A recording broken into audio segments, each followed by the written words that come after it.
Being 7 o'clock, call to order the Franklin School Committee meeting. Meetings are recorded by Franklin TV and shown on Comcast Channel 11 and Verizon Channel 29, as well as recorded by Franklin Matters. Recording in progress. All right, and we'll start the Pledge of Allegiance and our pledge student. So we have Sawyer Lane is an 8th grade student at Horace Mann Middle School. Sawyer is a hard-working and kind student. We're pleased to have him represent our school tonight. Sawyer is described by his teachers as an active learner and a compassionate person. He has embraced the school core values of growth, as he is not afraid to take academic risks or make mistakes. He encourages other students in his class as well. Sawyer is polite and respectful to both peers and adults. His teachers say he's a pleasure to have in class. In addition to being an honor student at Horace Mann Middle School, Sawyer plays trumpet in the concert and jazz bands. He also participates in Franklin's Unified Soccer program and recently brought a buddy he met from the program to have some fun at the trampoline park. Outside of school, Sawyer enjoys biking and snowboarding. A goal for Sawyer in high school next year is to participate in either Franklin soccer, cross country, or winter track. It is with great pleasure that Mrs. Motti and the Horace Mann teachers recognize Sawyer tonight. We thank him for all the ways he has a positive impact on the Horace Mann Middle School community. Everyone please rise for the Pledge of Allegiance. So take it away. I pledge allegiance to the flag of the United States of America and to the republic for which it stands, one nation, under God, indivisible, with liberty and justice for all. Good job. Fantastic. Thank you very much.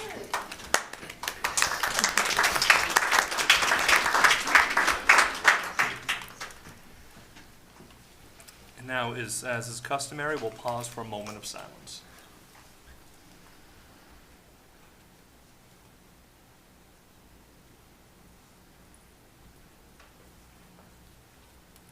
All right. Review of agenda. Does the agenda look okay to everybody? All right, payment of bills, warrants are taken care of. Payroll, Vice Chair McNeil. Payroll is in order.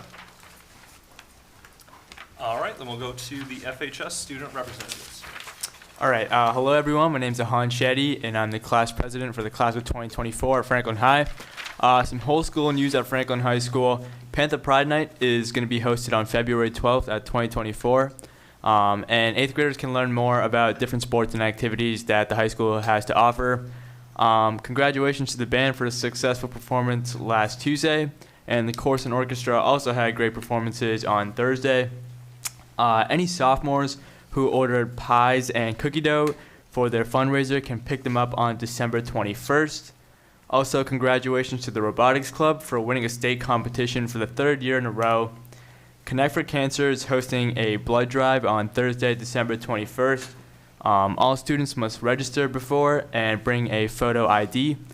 And finally, Hiking Club is hosting Trivia Night Wednesday, December 20th.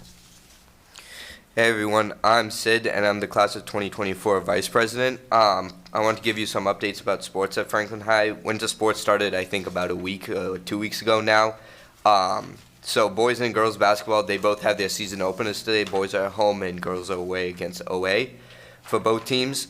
Boys hockey plays their season opener tomorrow against CM, and girls hockey plays Stone tomorrow. And last week, the girls and boys track team secured their first win of the season over North Attleboro, and will look to continue their success next Tuesday against Milford.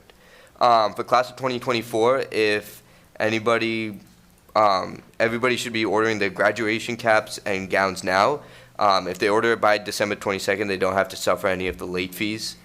And then for the class of 2025, their prom is May 3rd in 2024, and the theme for prom is luxury this year. All right, thank you both very much. Any questions from the committee?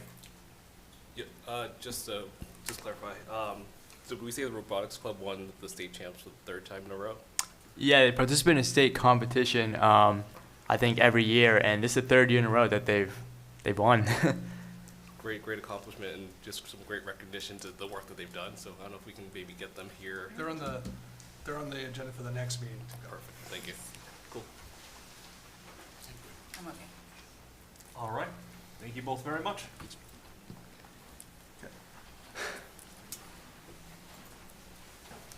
All right, superintendent's report. Okay, thank you. I just would like to echo Han's comments about the music program and the fantastic performances we've put on. Before Han leaves, he shared some news with us tonight. We're excited for him. He was accepted into Boston College, into the Carroll School of Management and Finance, and he's worked really hard, and that was a goal that he set for himself. So we're really proud of Han, that he's reaching his goals. And just equal to his academics, he's just a well-rounded young person that's shown just tremendous respect in the time I've known him, and we're really happy for you and wish you the best of luck with everything you do. Okay.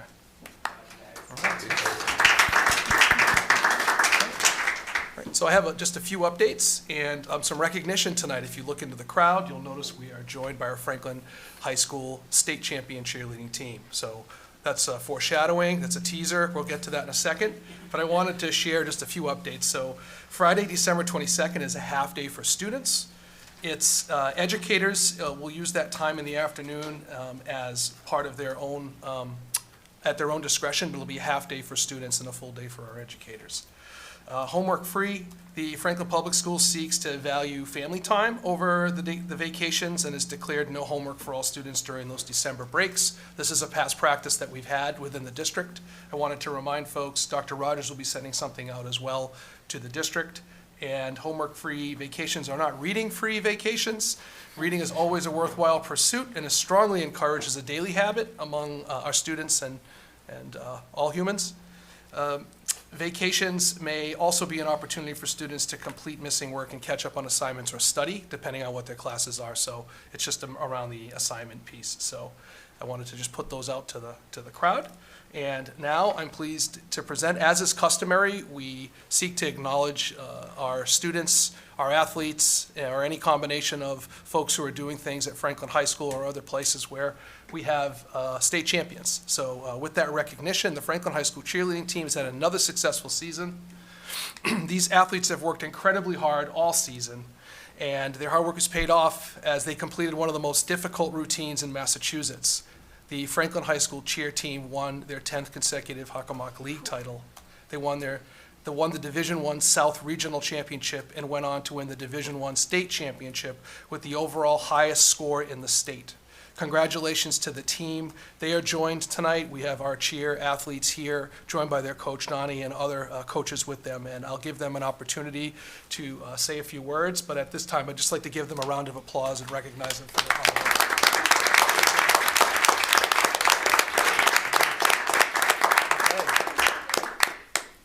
I just would give you an opportunity if you had anything that you needed to say. Otherwise, we can open it up to questions. No, I mean, this group, they're Yeah. the most talented team. I've been coaching for 16 years.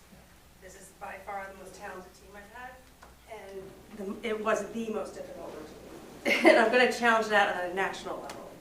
Awesome. I don't think they can be beat. And I'm This very is- proud of them. They worked really, really hard. This is great. Yeah, but thank you guys Congratulations. for having us here tonight. Yes, thank you We really guys. appreciate it. Absolutely. We're really proud of you. Thank you for representing just Franklin, our town, our school, and your team in the way that you have. And we wish you all the best of luck moving forward. So, Thank you. Yeah, and then I'll kick it over to you, Dave. Right.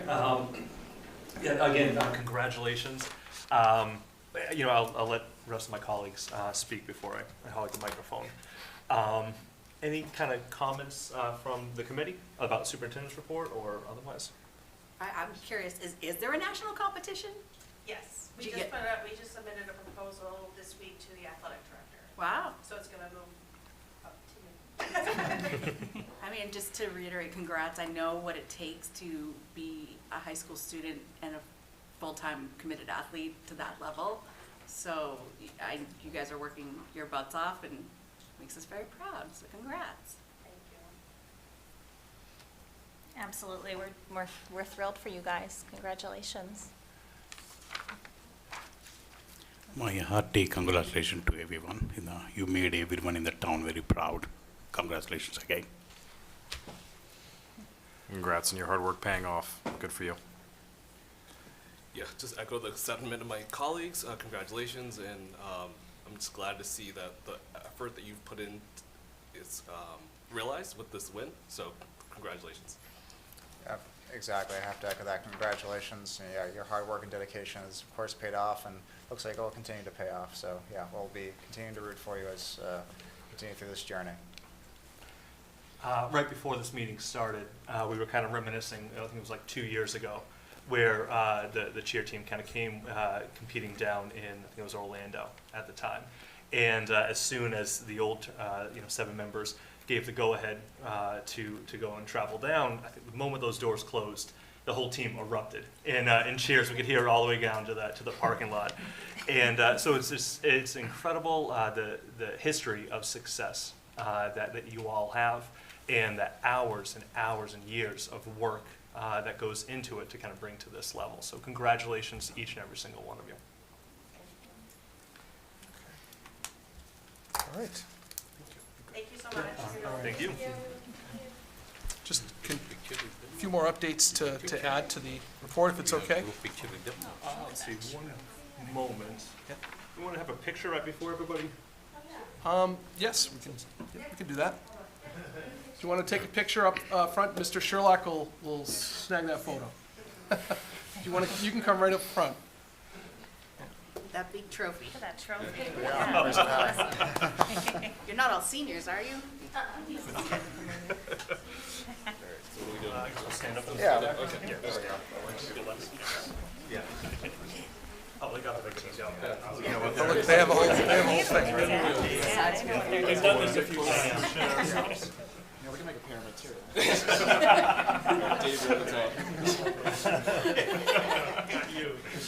In the back. Back row. The non-professional cheer coordinated that. Is everybody looking at me?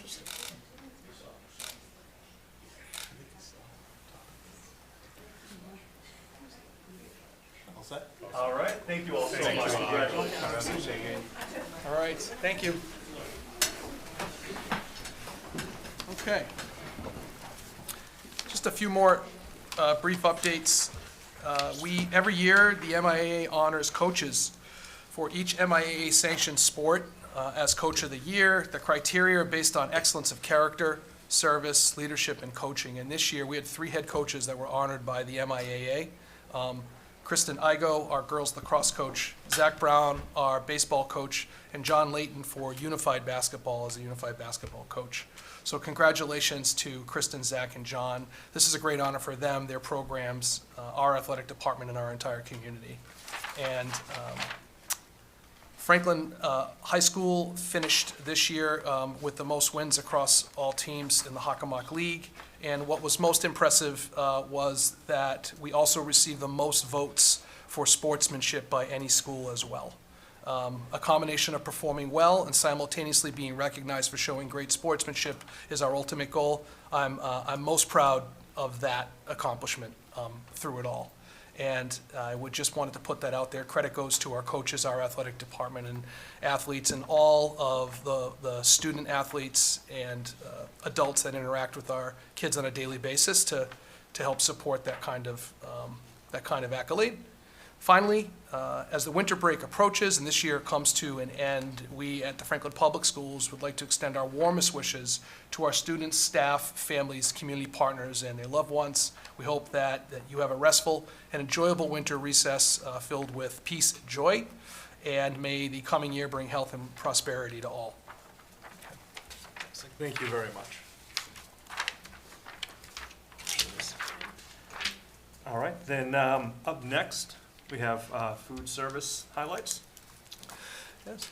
Just as we've done each meeting, we've asked different departments, different schools to come forth and share a brief highlight on their program. This is an effort to try to showcase different areas of our district and organization. Tonight we're joined by Mr. Colin Boisvert, who is the Director of Food Services. He's prepared. He'll follow the same guidelines we've put before. 12 minutes is the highlight max, and then some questions, and they're meant to be highlights, not full presentations on the whole food service organization. And with that said, I'll kick it over to you, Colin.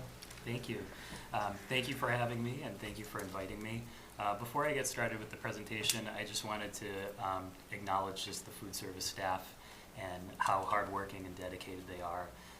Without their daily hard work and openness to new ideas that we try, our program would be nothing without them. So I just wanted to extend a little bit of acknowledgement for all of them. So I'm going to talk a little bit about new things for our school year for 23-24.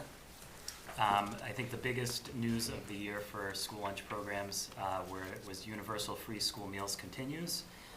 This has been a really great benefit for students and the community for a variety of reasons. It has allowed us to expand quite a bit. One of the new positions that we were able to add due to the continuation of Universal Free Meals was a district chef position. And we are so excited with this part of the program. It's allowed us to increase our scratch cooking in the district, and it's allowed us to expand our farm-to-school program as well. So the different dynamics of this program are to sort of support the scratch cooking in schools. This position is located at the high school and will prepare some of the more complex items that we'd like to menu, and then it goes to the schools to be cooked fresh on site. So I'll showcase a few examples of that and explain a little bit about how that works. This sort of ties in with the next bullet of equipment investments. We've done a lot of equipment upgrading for our program. Part of it relating to the district chef position has been some equipment that will produce some food in bulk. So we've added a couple machines that will help with our farm purchases. A lot of times when we're dealing with farmers, they don't always want to deliver to all of our schools, so we can get a delivery at the high school. We have the proper equipment to process it in bulk, and then we can send it out to schools to be featured everywhere. So that's going to has increased our ability to do that at all schools. So we've also expanded our adult and catering program. We launched a new program this year, or a continuation from pre-COVID, where we have a special menu just for adults in the district. It's sort of another good revenue source for us, so we do really upscale salads and upscale soups and meals that faculty members can order online, and then it will get delivered to their site. So that's been a great revenue source for us, and another way that we've been able to partner with other parts of the district. We've always done a little bit of catering. We've been able to do a little bit more with our new district chef. We've been doing a lot of meetings and district functions, as well as some organizations that have a function at a school. And then brand new this year, we've started to do lunch service at ECDC. So again, another partnership that we've made, and this ECDC has been able to take advantage of the universal free meals as well. So we're really excited about all the new things for this school year. So here's just a list of some of the new Scratch menu features.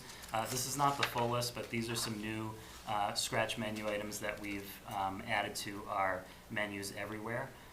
So some of them will be featured in this presentation and with a little bit more depth. As an example, towards the bottom, the marinated chicken with risotto and roasted butternut squash was on the menu today at K-8 schools. And so I'm looking forward to hearing more feedback on that tomorrow from staff and students. So just a little bit about our contracts and cost savings, and just a little bit about why our farm to school has been so successful this year. And so we've taken a big effort into reaching out to more local places. With universal free meals continuing, as I said, it's given us a lot more opportunity to do more. And there's been a lot of funding available through the state and through USDA for our programs to utilize. So our program has gotten over $50,000 for this school year to take advantage of purchasing local foods specifically. So that's been through supply chain assistance funds through the state and through Northeast grant funding opportunity as well. And it's specifically to purchase local foods that we can buy from. So that's been a really good opportunity for us to kind of test the waters with some of these vendors, and again focus on how we can expand these relationships and grow more. So there's been a couple different modes that we've worked with these vendors to set up contracts and set up agreements. The first group is the informal quotes, and that's Silverwood Farm is probably our earliest partner from years ago. They've been really great to us, and they've actually been great about planning with us for their next growing season. So, you know, when we have menu ideas, we can share it with them, and then they can sort of guarantee our product for the next year in the quantity that we need. Worcester Food Hub has been a newer addition to our local purchasing. So they're obviously located in the Worcester area, but they source foods from a lot of local farms and other providers as well, not just fruits and vegetables that we can take advantage of. So periodically we feature different things that are in season and purchase through them. The next two are seafood vendors that are local. So Red's Best Fish was featured earlier this year and had a really cool story that we were able to post and share with the community. We feature fish on Thursday specifically because we get our delivery on Wednesday. So the idea is the fish gets caught earlier that week, we get it super fresh on Wednesday, and it's just served to the kids the next day. The cool part of the story with Red's Best is that the traceability is so great. So it tells you where it was caught and what port it comes out of. You can scan each of the cases. It will tell you what the shipping vessel that caught it and who the fisherman actually even was. So the traceability is just really cool. It tells you the weather. It tells you all sorts of statistics about when that was caught. So we were able to share that with the community while that was being served. And it actually turns out that the fisherman was actually from Franklin, believe it or not. And so it just was a really, really cool story that we were able to share with the community. North Coast Seafood is another seafood source for us. They run a similar models to Red's Best. It's a local one out of Boston, and that we utilize as well. So those are informal quotes that we get based on our purchase value with these vendors. This year we were trying to expand our proteins as well. So we actually did formal quotes with a really thorough specification list for our pork and beef products this year. So we were able to award a formal quote request to the Meatworks, which is the Livestock Institute. They're located in Westport, Mass, and essentially they're a meat processor that just source local meats. And so they will source from a bunch of farms in the area, process in Westport, and get it to us. We were also able to specify how far we wanted to, so we strictly will use Massachusetts grown beef and pork for this part of the program. So we plan 3 deliveries with them this year, and we're actually excited to get our next one next week with them. So of course we are looking for more additions for this program. We love working with local vendors. We love the partnerships it creates, and we love the quality that's involved with them. And again, as I mentioned, the funding that was available through the state has been a huge opportunity for us to start these relationships and see what works and what doesn't for us. So here's a picture of the Red's Best I was talking about. So this was from Captain McAllister from Franklin. This turned out to be a fish bake at all of our sites. This picture was from FHS, but all schools did feature this menu item. So I had already talked a little bit about that. We paired it with fresh vegetables, a breadstick, and an apple, or choice of fruit. This is another example of local carrots that were from Silverwood Farm. So the plate on the right actually features the local beef as well that was brought to our district. So the amount of beef that we go through actually was sourced from 3 different farms for that first delivery. And these potatoes in this picture are actually from Silverwood too. So Silverwood, because they're local, isn't somebody we can source from year-round, but when they're in season, we love to take advantage. So this fall had carrots and potatoes that, of course, we wanted to take advantage of. So this meal was a pretty hefty local meal that we were able to provide to students. This is an example of the ramen broth in process. So one of the new menu features that the district chef made was a scratch ramen broth. So you can see all the fresh ingredients being created here. And there's a little bit of a close-up of the ingredients on the right, and then what the finished product turned out on the left. So this is sort of the district chef's example where he's making the ramen broth from scratch, which literally took all day simmering. You know, we wouldn't expect, you know, all the kitchens to be doing that on top of everything else. So this is something he can make in bulk and then is brought to the schools and utilized. In the example for the ramen bowl, he also did a scratch Korean barbecue, and it's tossed in a plant-based vegan product. So this entire meal was vegan as well. So we're trying to, again, reach out to as many special diets or dietary preferences as students as we're looking for. And again, fresh vegetables with that as well, with the noodles. So this is just a couple pictures of the fresh fruits and vegetables that we have available daily at every school. They're presented in different ways at different buildings depending on the setup, but the idea is all there for them. We get fresh fruit, we get fresh vegetables, they get them every single day, and it's top quality all the time. We try different options, we try whatever we can, and we go with what we find popular. So the picture on the left is from Franklin High School, and the picture from right is from Oak Street. And the one on the right features the cherry tomatoes, peppers, and cucumbers from Silverwood Organic Farm as well. When they're in season, again, we take advantage. So this is our October 2023 lunch statistics. This table just looks at each building, looks at how many kids are at each building, the number of days we service, and kind of just calculates how many kids that are in school eat with us. So, you know, depending on the site, at every single site, more than half of the kids are eating lunch with us every single day. And in some cases, 3 out of 4 are eating with us every single day. So it's quite a bit of volume that we're serving. For the month of October, we average district-wide almost 3,000 lunches a day, and if you add on breakfast to that, it's about 3,500 meals a day that we're serving for this program. And you can see for the total lunches in October, for lunches, it was over 56,000 meals for lunches were just served. So it's a big part of the community that we're happy to be a part of. And then this table kind of just shows like a pre-COVID snapshot, pre-universal free meals, and to current day, October 2019 versus 23. You can see that in the lunch ADP, and ADP just is average daily participation based on enrollment. So you can see that the district total has jumped up substantially from 38% to 61% of kids eating every day. And a big part about why we're trying, like a lot of these local source meals, adding a district chef is that we want to really improve the quality of school meals to keep our percentages high, so we can be a healthy meal for students every day. I think another number that's worth showcasing is the breakfast per day. You can see we were averaging 214 breakfasts per day in October 2019, and we're up to 817 right now.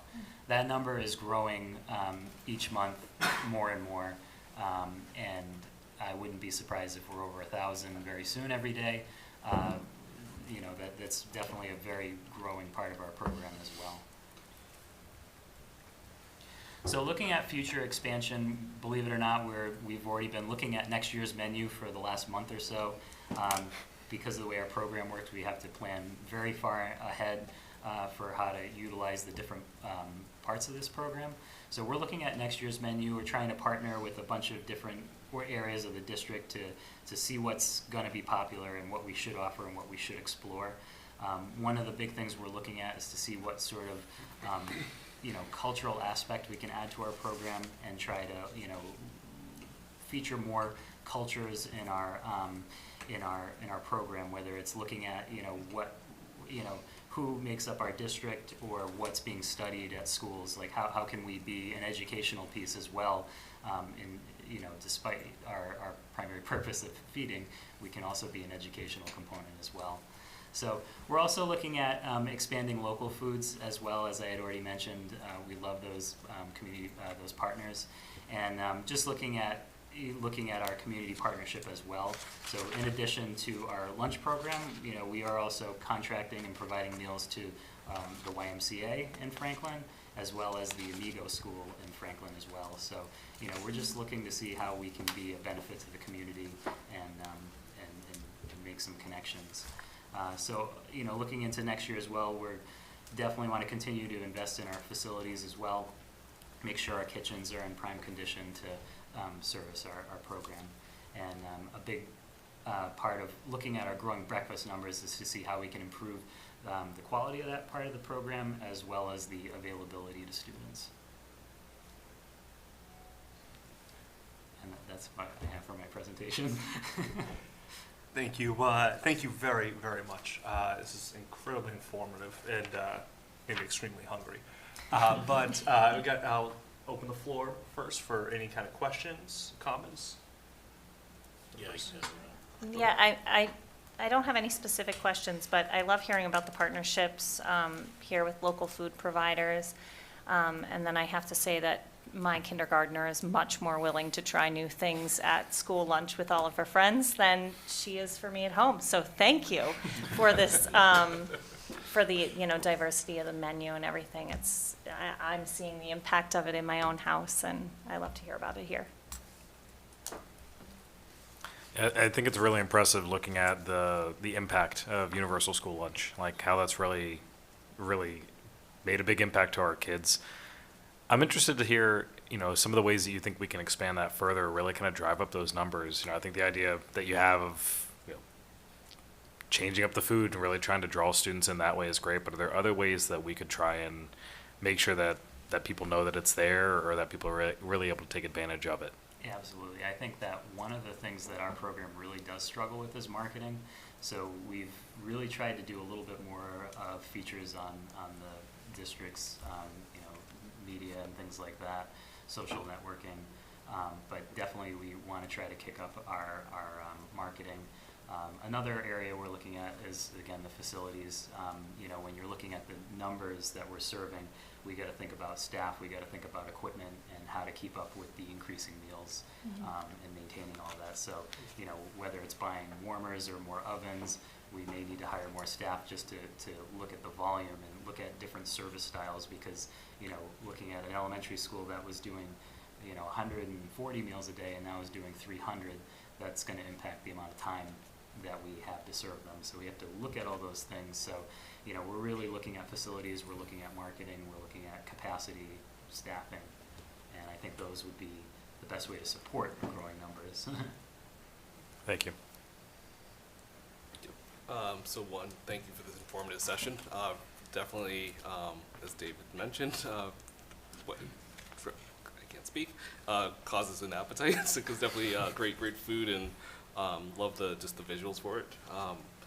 One thing I don't think people think about when you think about education is just the complexity around lunch and serving food, and the work that you do and the foresight has been amazing.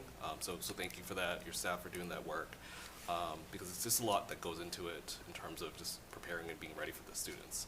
As you mentioned, you said you're planning for FY25 now, and you know that's just for lunch. You know, you think it's like, okay, what am I gonna do for dinner tonight, for next week, and whip it up. You're thinking of next year, which is amazing. One thing that I hear from people though is around like budget and cost. And you'd mentioned the grants that you received. Can you expand upon that just a little bit? Yeah, absolutely. Specific to the grants that we have available right now, I think that there's been a lot of new funding, and it looks like it's going to continue a little bit into the next school year a little bit. So funding is made available through a variety of sources, of course. The ones that we were eligible for are offered to districts for the specific purposes of expanding local purchasing. So, of course, when it becomes available to us, we jump on it and try to get as much as we can out of it. So, you know, there's, in some cases, it's applying to a grant response, or it's just even working with the state on funds that are allocated for that purpose and getting them to your district.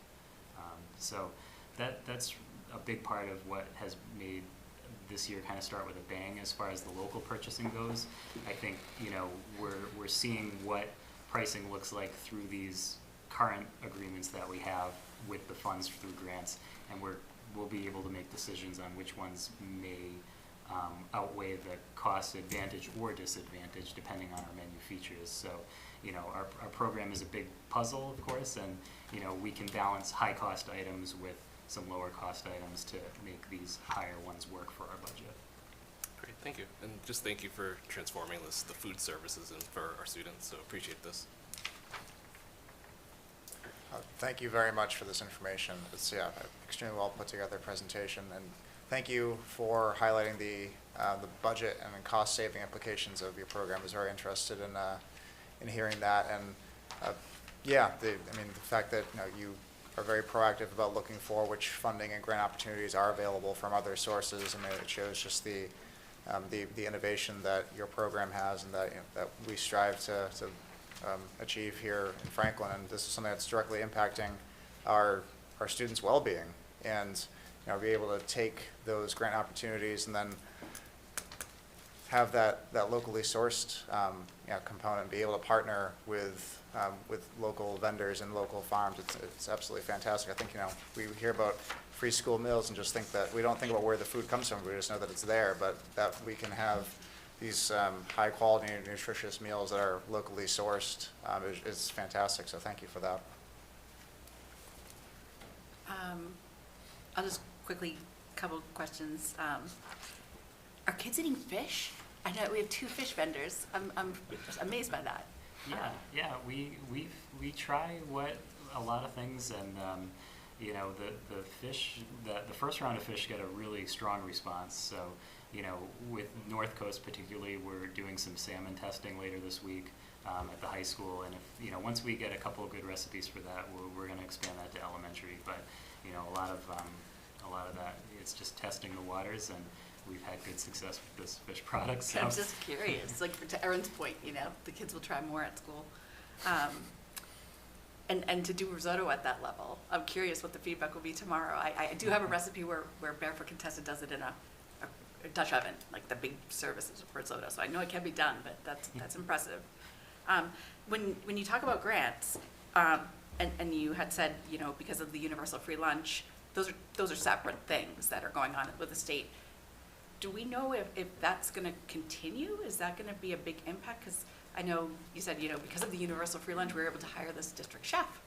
I'm just curious what's at stake if things were to change, or what the forecast might be, that might be still going on next year. And yeah, so I mean, as of right now, the legislation has passed it as permanent. Right, that's true for next year. So, you know, year to year, of course, there could be changes in budgetary for the state and the ability to fund it.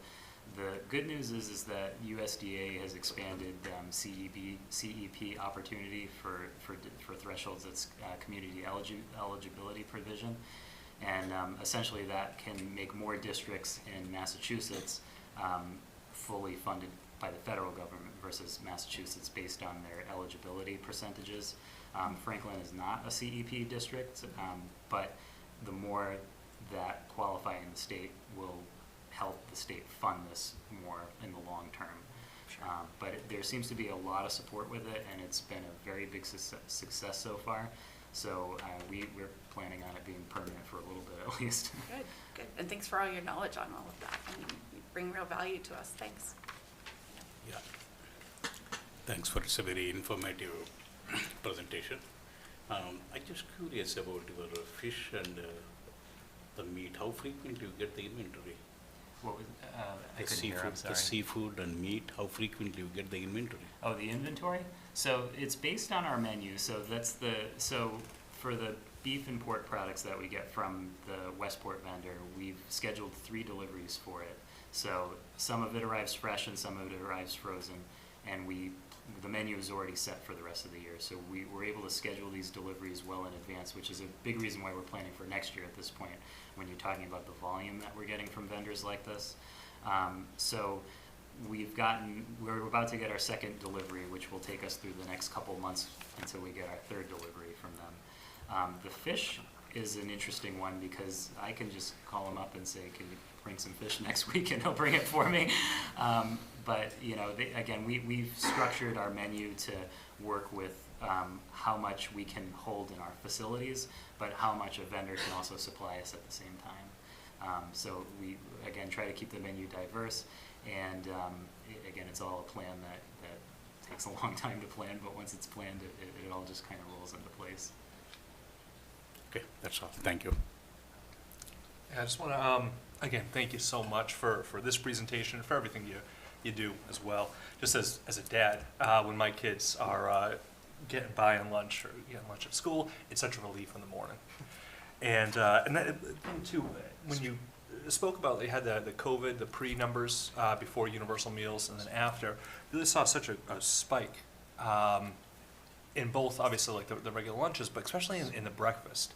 And I think that's something too that I know my colleagues kind of talked about, some of the things that aren't spoken about enough. There's not enough conversation. So I think it was great to be able to see those numbers, to see, like, this is what, those tax dollars are kind of buying. Like, the mornings are hectic, and so for the students to be able to go and, very quickly just make sure that, now what, almost 800 breakfasts, are being served every single morning. I'm sure there was a lot of students before the universal meals came around that just were going to school without breakfast. I remember doing that plenty in high school myself. So thanks so much for sharing that.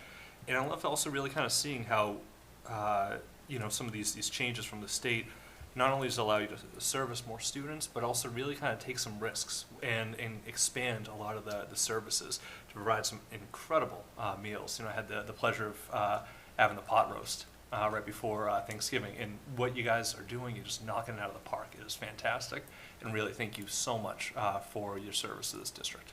So, thank you. And thank you for all your support. Dave. Oh, one last thing. Yeah, sorry, please. I almost forgot. You mentioned it briefly, ECDC, and how you're partnering and serving lunch there. Can you speak on that? Because I think folks don't really realize that your scope even goes to that level as well. Sure. That, like I said, is a new part of our program this year. I think a big part of our program that really hasn't been said much is, again, addressing food insecurity as well. But, looking at the equity of our district and our program, it was really nice to absorb them and give them the opportunity to eat with us. So those meals are coming out of the Horace Mann Oak Street Kitchen, and they have their own special menu that's designed just for their age group. It follows a different set of parameters that the other menus so it's a specific one designed for them and their demographic. So it's delivered to each classroom right in time for their lunch period as well. I don't know if I answered all of your questions. That was perfect, yeah. No, because it made me think back when my kids were in daycare, and fortunately, one of the daycares we went to, they had lunch, and that was the highlight for us because we didn't have to worry about packing a lunch for a toddler and whatnot, and it just makes it a lot more easier if it's provided there. So, awesome work as always. Thank you. Thank you so much. Okay. We're very lucky to have Colin. Colin, you gave credit to your staff, but I also want to credit you for your leadership and the work that you've done. And I've gotten multiple calls from superintendents. Typically, when something gets posted publicly, I assume a superintendent hears from someone in their community about what we're doing, and they typically have asked. I know we've set up a time to, we haven't confirmed the time, but to have one of the superintendents visit the district to see what goes on, to see what we're doing. And I think that's just an example of Colin's vision, not only to thinking ahead of what types of plants need to be planted prior to the season as we move forward, but I think it's just a tribute to Colin, and we're lucky to have him. So you all said that, but I wanted to give you the same accolades you gave your staff, Colin, so thank you. Okay. All right, moving on in our agenda.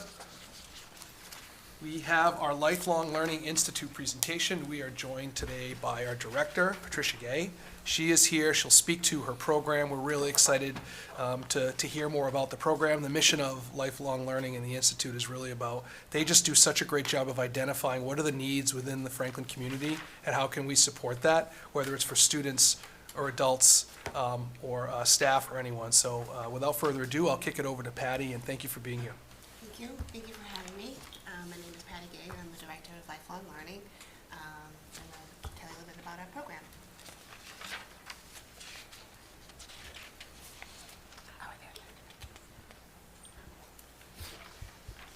So Lifelong Learning is part of Franklin Public Schools, We have been in existence since 1998. So our four major branches of our program consist of Solutions, which is our before and after school program, Community Learning, which offers a variety of programs for all ages, including Kids Corner, the Music Academy, which is, we offer band, string, and chorus after school. We also do private music lessons, as well as a 2-week summer program. And that leads us to our fourth category, which is our summer programs, which we cater to students in grades K through 12. We offer STAR, Ready, Set, Kindergarten, music, Solutions, STEAM, which is a little bit newer this year, and preparing for college, and also the high school experience.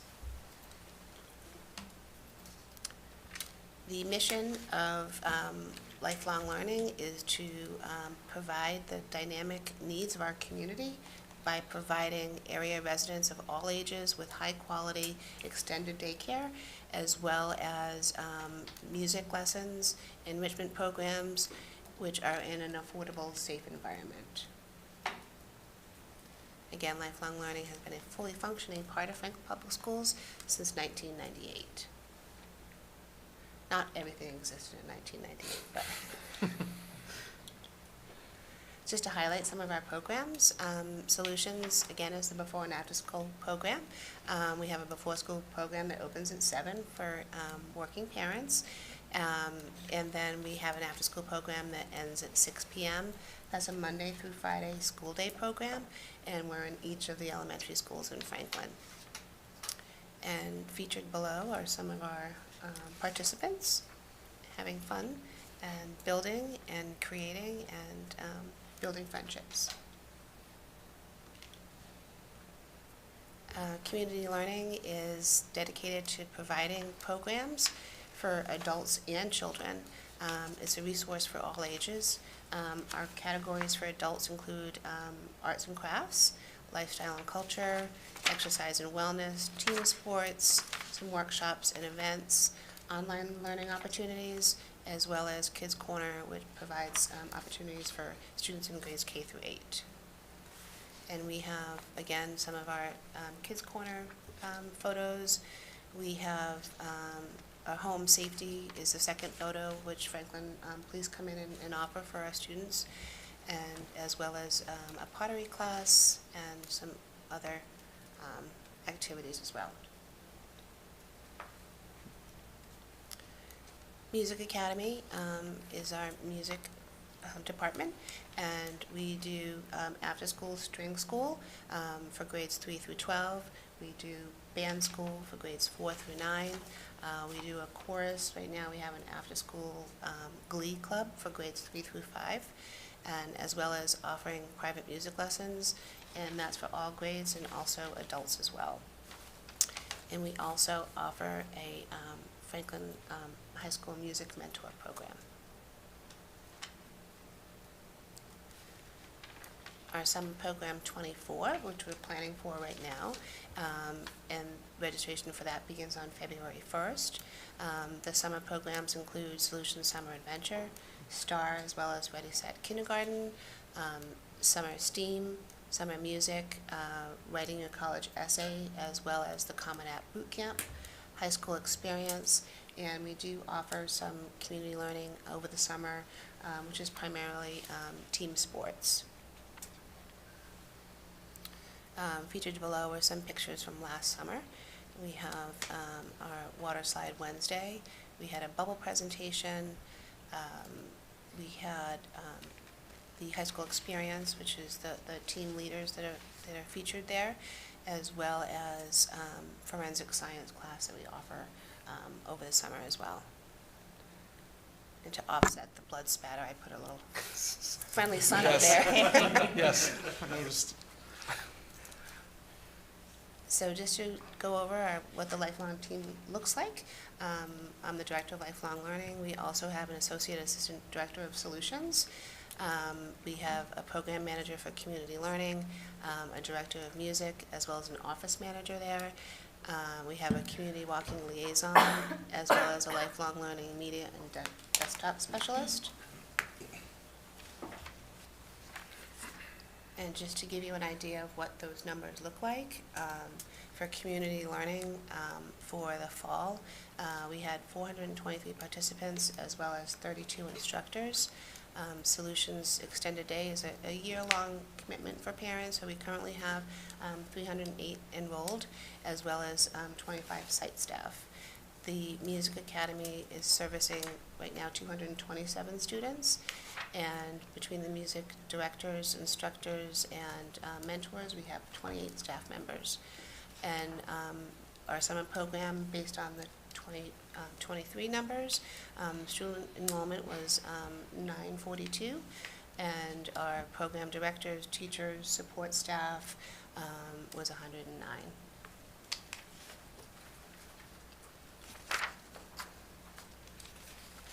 So we are part of the district, so we do strive to be aligned with the district improvement plan through offering social and emotional well-being for students and staff members, and those highlights in those programs.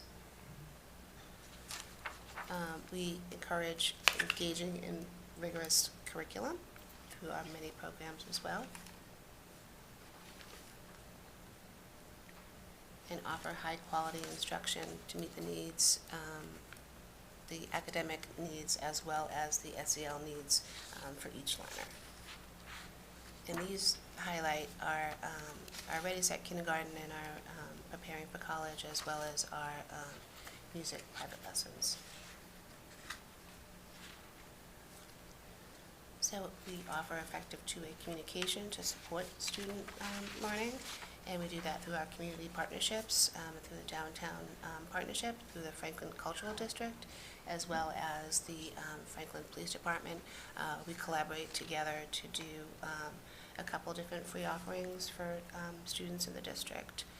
And we offer input and feedback through course evaluations, program evaluations, as well as newsletters and weekly updates.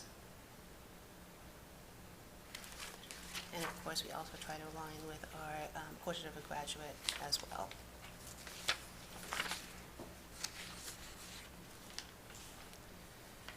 So our website is franklinlifelonglearning.com, where you can find all information about the programs.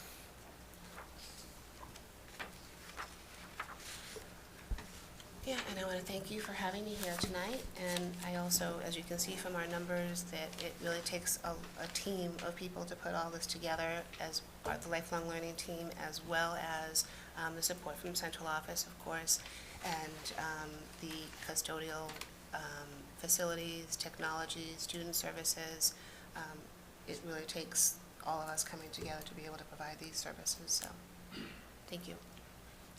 Wonderful. Thank you so much. I always appreciate the solutions, and my little man still talks about Ready Set Kindergarten. Met some great friends there right out of the gate. But I'll just open the floor to committee members. We'll start with KP. I'm just curious, each program curriculum, who chooses the curriculum? You guys design that, or? They're each done a little bit differently. Like the curriculum for the summer, we put out, teachers can put in proposals for different courses that they offer. The solutions program, they set a yearly curriculum theme and set the monthly themes, and then each individual site provides their own curriculum, so that it becomes unique to what the students are looking for, what activities they like to do, and things like that. That's all. Thank you. Yeah. You're welcome. Thank you. My kids participate in lifelong learning.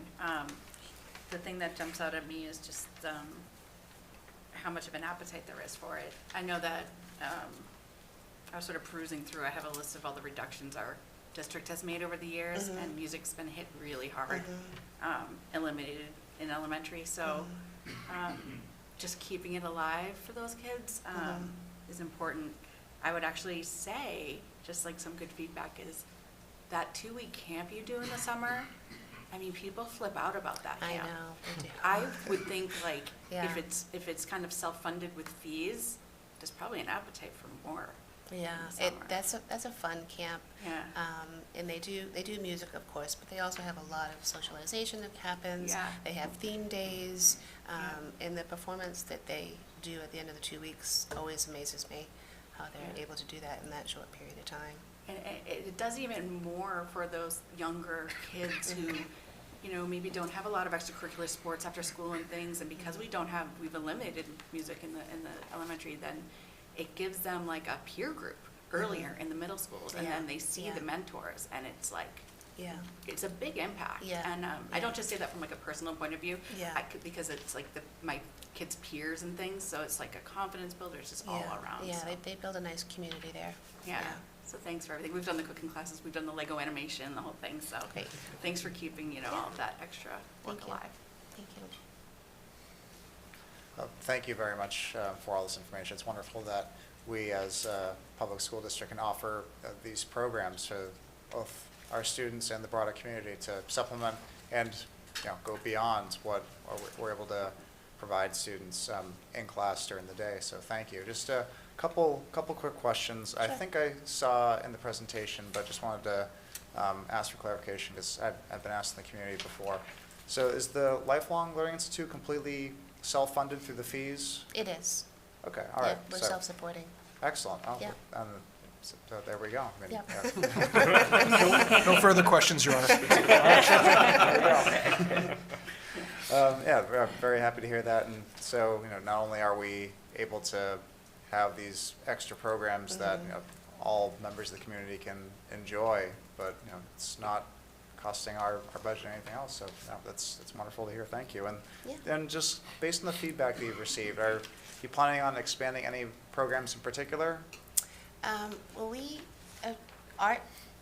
put art with STEM and made it STEAM, and are hoping to offer some more art classes. And also middle school programs as well. We've had the feedback from parents that have done the K through 5 STAR and want something a little bit more for that other age group. So we're hoping to be able to provide a little bit more of that for this coming summer. Excellent. Well, thank you very much again. Yeah, thank you. Yes, thank you. As my peers had said, great program, great offering for our families and the residents of Franklin, not just our students. And thank you for jumping in and chiming in about the middle school, because that's where I was going to go. Because I feel like that's like an area where we have less offering, and it's Yeah. tougher because they Yeah. have such a wide variety. Yeah. So glad to hear that there's going to be more offerings for that age group. Yeah. Are there any, so I know you had mentioned February 1st is when registration opens up. Can you speak to like the communication plan around like how we get the word out to the public so that they know that it's coming? We have, we do social media, we put that out through social media, and we also have newsletters and, opportunities like this to come out and promote the programs as well. So we'll put previews up on our website, put out communication, so people will be able to preview what's being offered before the registration opens up, and give them opportunity to do that. Awesome, great. Yeah, and a lot of it is word of mouth. That's where we do a lot of our advertising and promotions. Good. Yeah. Yep, I'll keep this in mind Yeah. for the next JPCC Yeah, meeting. yeah. Let them know. and Keep it simple, Yeah. February 1st. Perfect. Thank Yeah. you. You're welcome.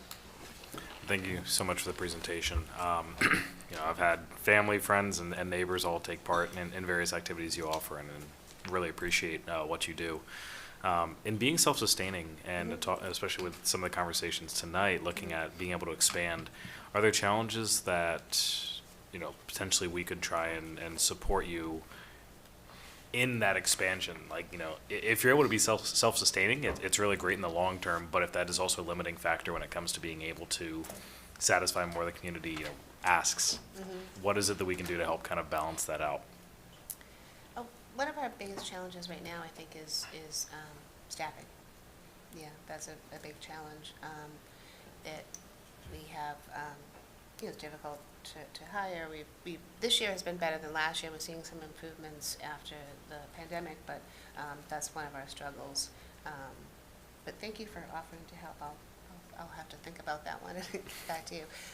Space is another challenging issue at times, but overall, we're doing okay. So I guess just put the word out, and that we are looking for proposals for the summer as well, so that we can offer more offerings, so that would be helpful. Sounds good. Thank you. Yeah, I think my only question, I know how popular all of your programs are, but many people I know utilize your solutions programs for their before and after school care. Just wondering if you're finding that you're able to meet the demand for it, if you feel that there's areas that you'd like to expand into to meet demand that's out there, or if you're able to kind of take in all those kiddos even coming in late in the summer for after school or before school care. We are able to accommodate most families, but we are limited somewhat by the space and the staffing as well. Right. Yeah. But we have families that they'll click on that date and they'll just, Yeah. Some things are very popular. Yeah. Absolutely. Yeah. It's a wonderful service that you're able to offer. Thank you very much. Thank you. Thank you again. I truly appreciate everything that this presentation had, and just the services that you provide. And I also want to thank you as well. I know a lot of my colleagues mentioned the middle school clubs. That was something that, unfortunately, just due to budgetary constraints, that many of them were eliminated during the last budget cycle. And so it is great, just as I received an email just as a parent about some of the middle school clubs that are kind of slowly coming back through the lifelong learning program. And I know it's not, as everyone's mentioned, it's self-sustaining. And as far as the middle school programs, we are trying to offer a couple of clubs at Horace Mann currently, and it's the Horace Mann teachers who came forward and were interested in teaching. So lifelong learning is really a platform for that registration process. It's really the teachers that we need to be grateful for coming and wanting to do that. So yeah.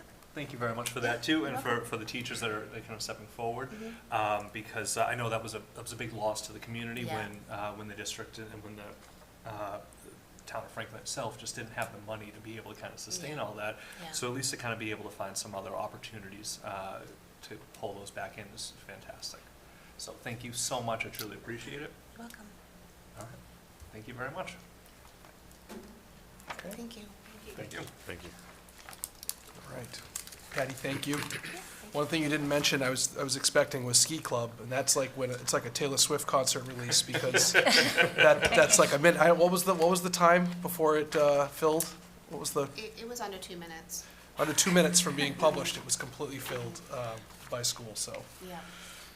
Very popular. Yeah. Okay. Thank you. So next up, we have 3 gentlemen who are joining us at the podium. We have Brutus Canarreghi, who's our DPW director, and he is joined by 2 of his colleagues.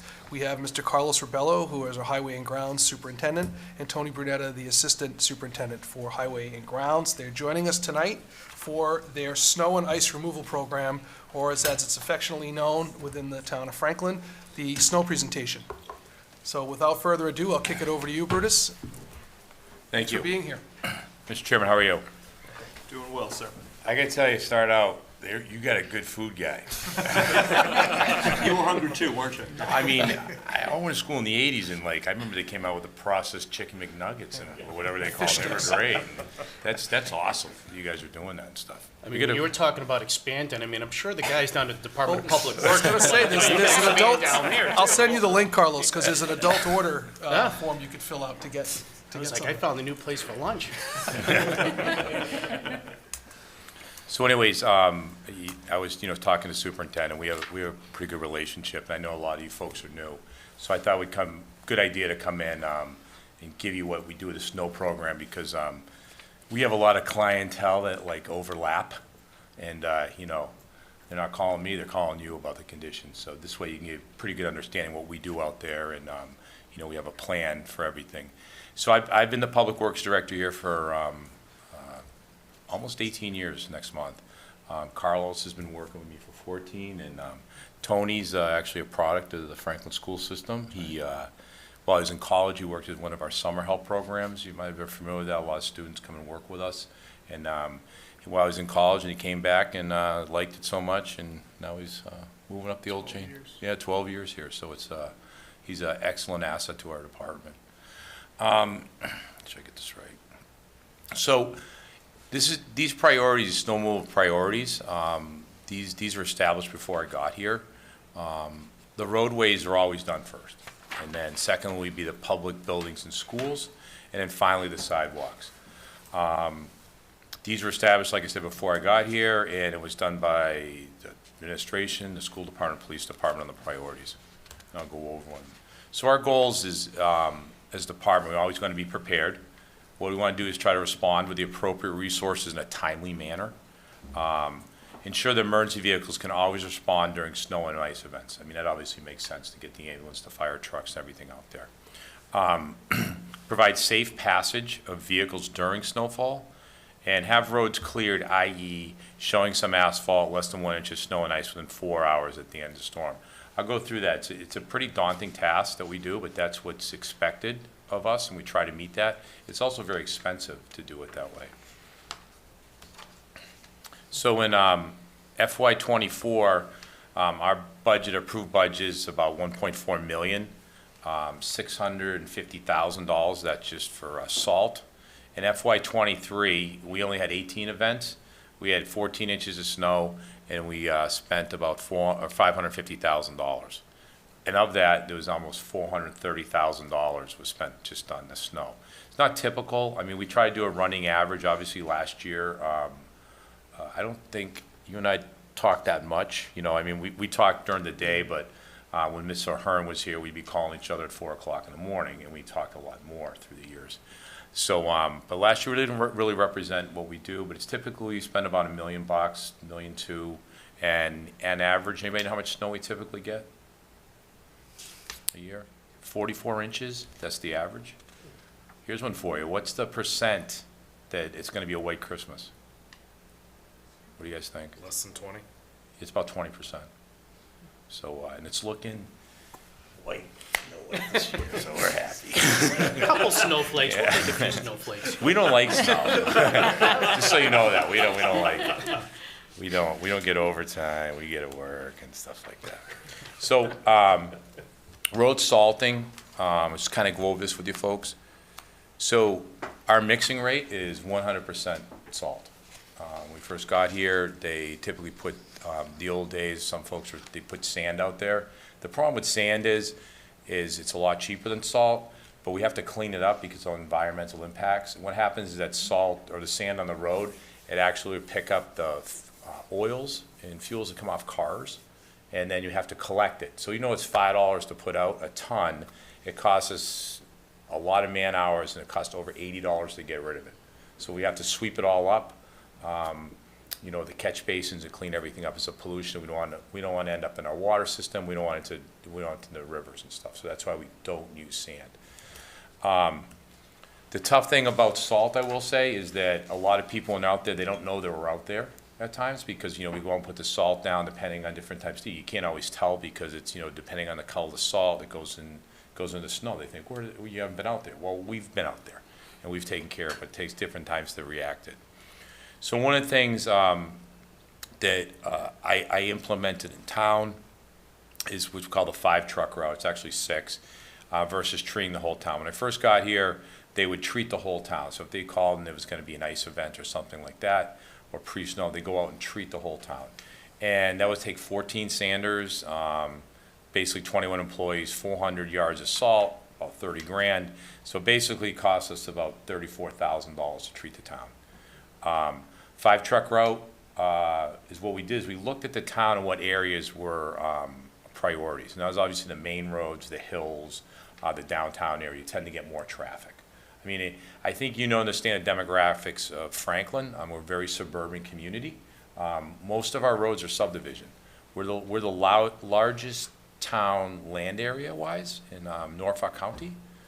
We have about 280 lane miles of road. We have 256 cul-de-sacs. So that just tells you we're really spread out. So, you know, my job is to provide a safe way and to, you know, be responsible with the funds that we have.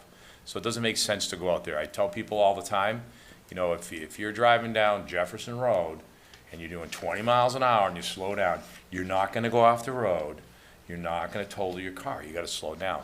The fact is that people don't wanna do that. They still think they can go down the road 40 miles an hour because they're driving an SUV with all-wheel drive. And yeah, the vehicle can take off in the snow, but it's all about stopping. Doesn't matter what you drive, it's slowing down. So we encourage folks to slow down. So typically what happens, the 5-truck route, we'll do the main roads. And depending on the conditions and stuff like that, we might do the whole town. But the idea is we're trying to save salt and also trying to protect our drinking water. And the majority of the time, we're doing that 5-truck, we're doing school parking lots, town parking lots, those are kind of included in that also. Yeah, they're always being done.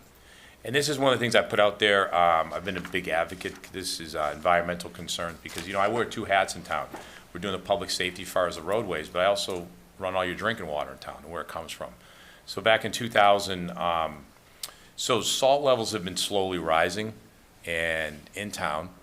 So DEP, EPA recommends less than 20 parts per million. Now, it's not considered a type of, it's under control, it's just a recommendation. So you can see in 2000, we were less than 20 parts, and slowly it's been coming up. And last year, you know, we're up to 66 parts per million. And that's in your drinking water, because we have to use so much salt, because that's what the public demands. You know, I've talked to the council about it. We said, you know, we can use less salt. You know, taking longer to clear stuff, taking longer to get schools open, whatever it might be. But they don't always want that. The general public want to be able to drive around during snowstorms. And we have to use more salt because of that. So plowing. So as Public Works, we put about 35 pieces of DPW equipment on the road at one time. That's costing me around $1,500 an hour. We also hire about 80 to 100 pieces of equipment, which costs over $10,000 an hour every time you see those, we're out there running those things.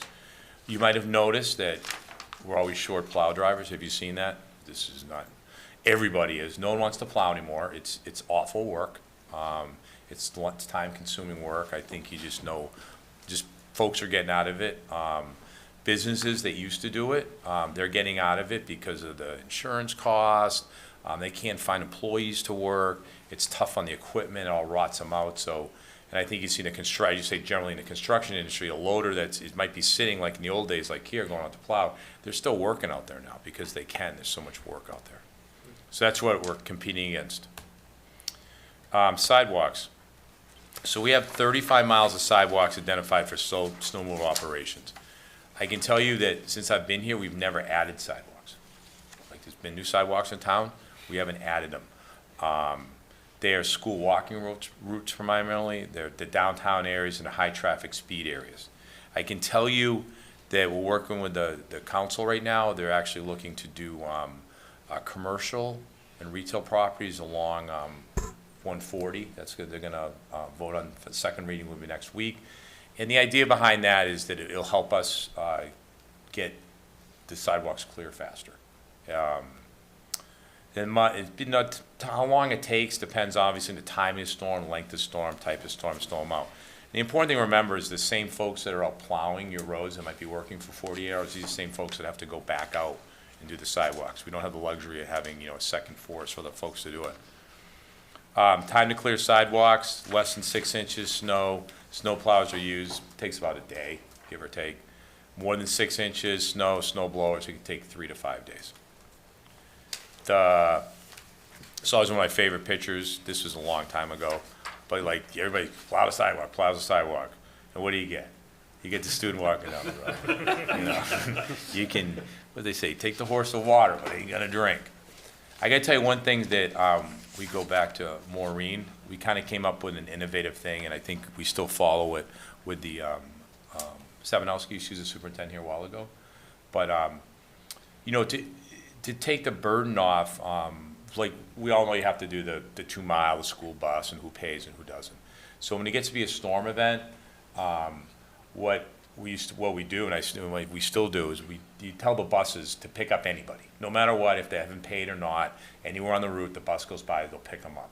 And we've even hired additional buses to pick folks up, because we don't want people walking in the road. And then it's also explained pretty well that the policy is if, you don't feel safe coming to school for any reason, you're definitely not gonna be penalized by that. So it's been pretty, it's innovative. We see it different ways though, because we see so many folks, they drive their kids to school too. But the bus thing has worked out really well, and I've shared that with a lot of other communities, and a lot of other communities have adopted that program too. That just, someone's out there, pick them up. There's no big, they're out there anyways, they're driving by, so we try to get them. These are some of the things I'm working. I'm having a hard time with worker shortage. We have public work employee vacancies, just like you all have in your school department at every level. It's hard filling people up. We got new public works employees. The old thing where guys work for the public works and they get in here and work for 20, 30 years. That's not the way anymore. The new generational workforce, they stay 3 to 5 years, then they'll move on somewhere else typically. Not everybody, but it does happen. We have a lot of transitions down there.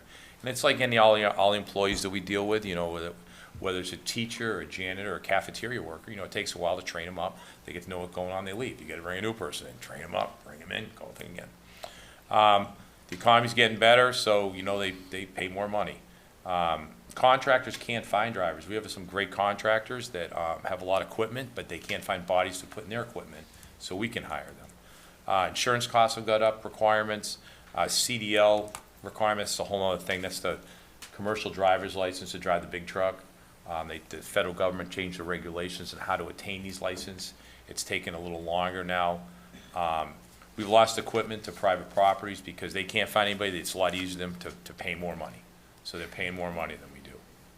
And as I said before, folks just don't want to plow anymore, do the blood money. Effect, we have a longer timetable to clear roads, more delays, cancellations of schools potentially. I think people around here for a while, I think, the old days was like, go to school, get them done. I used to, Carlos would always say that. We never want to be the one that had to cancel because of snow. We always want to be ready. I think the mindset of folks are out there, you tend to lean more towards, canceling school or delaying school, which really helps us out. And I'm sure you realize that delaying school is not so bad. The worst is the early release. And that's when we talk a lot because, parents might be working at towns, how to get the kids after school. I mean, they can deal with a delay. So we try not to do that, and that's where you'd be a little more cautious on that. But, we talk quite a bit during the winter. Because you know what? Every decision we make on Clancy School, it's wrong. You know that, right? It's never a right decision. Everybody's a Monday morning quarterback, and they all can do it better. So, that's what me and Lucas deal with, and every other superintendent. So. And everybody knows how to do our job. You know that, right? They know how to plow. So what have we done internally in the town of Franklin?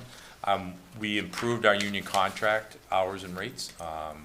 So the guys are getting a little more money. We recognize them that they get paid a little more overtime, during the weekends, the after-hour shifts, because it is difficult work. We raised contractor plowing rates. We reviewed our insurance requirements, we actually lowered them, to lower standards to allow more folks to come in. Sidewalk plowing bylaw updated, it's ongoing, we'll see what happens with that. What we've also done, we've changed our plow routes. When I first got here, they were very confusing.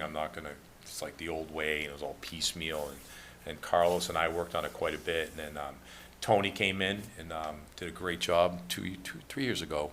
3 years ago, and re-updated all the routes, and now we're improving again. We're actually got a consultant that's going to be looking at even what we've done, and he was very impressed how far we have come with our prior routes and optimization, but they're actually going to take it even a step farther using GIS and route management and snow and type of equipment, so we're going through that process right now. Proper maintenance, calibration of salting equipment, obviously that's part of the other thing is what I got to do to protect the water department. We have new equipment. You might have got a lot of calls on this stuff. The truck on the right-hand side, we actually can go out 3 to 4 days beforehand, and depending on the type of snow, we can put liquid calcium down with beet juice in it, so it creates that bond on the road that won't allow it to freeze and stick to the road. So it's more economical, it's more timing, and it gives us better response. The other thing we've also done is weather service and cameras. Because of technology, we're now able to have live feeds at different intersections. Because we deal with sometimes that, you could be down on Washington Street towards Woonsocket, and it could be raining, and you go up on Lincoln Street, and it could be snowing, because, it's so far away. And it's like, how do we respond to that? So having cameras out there is really going to help us.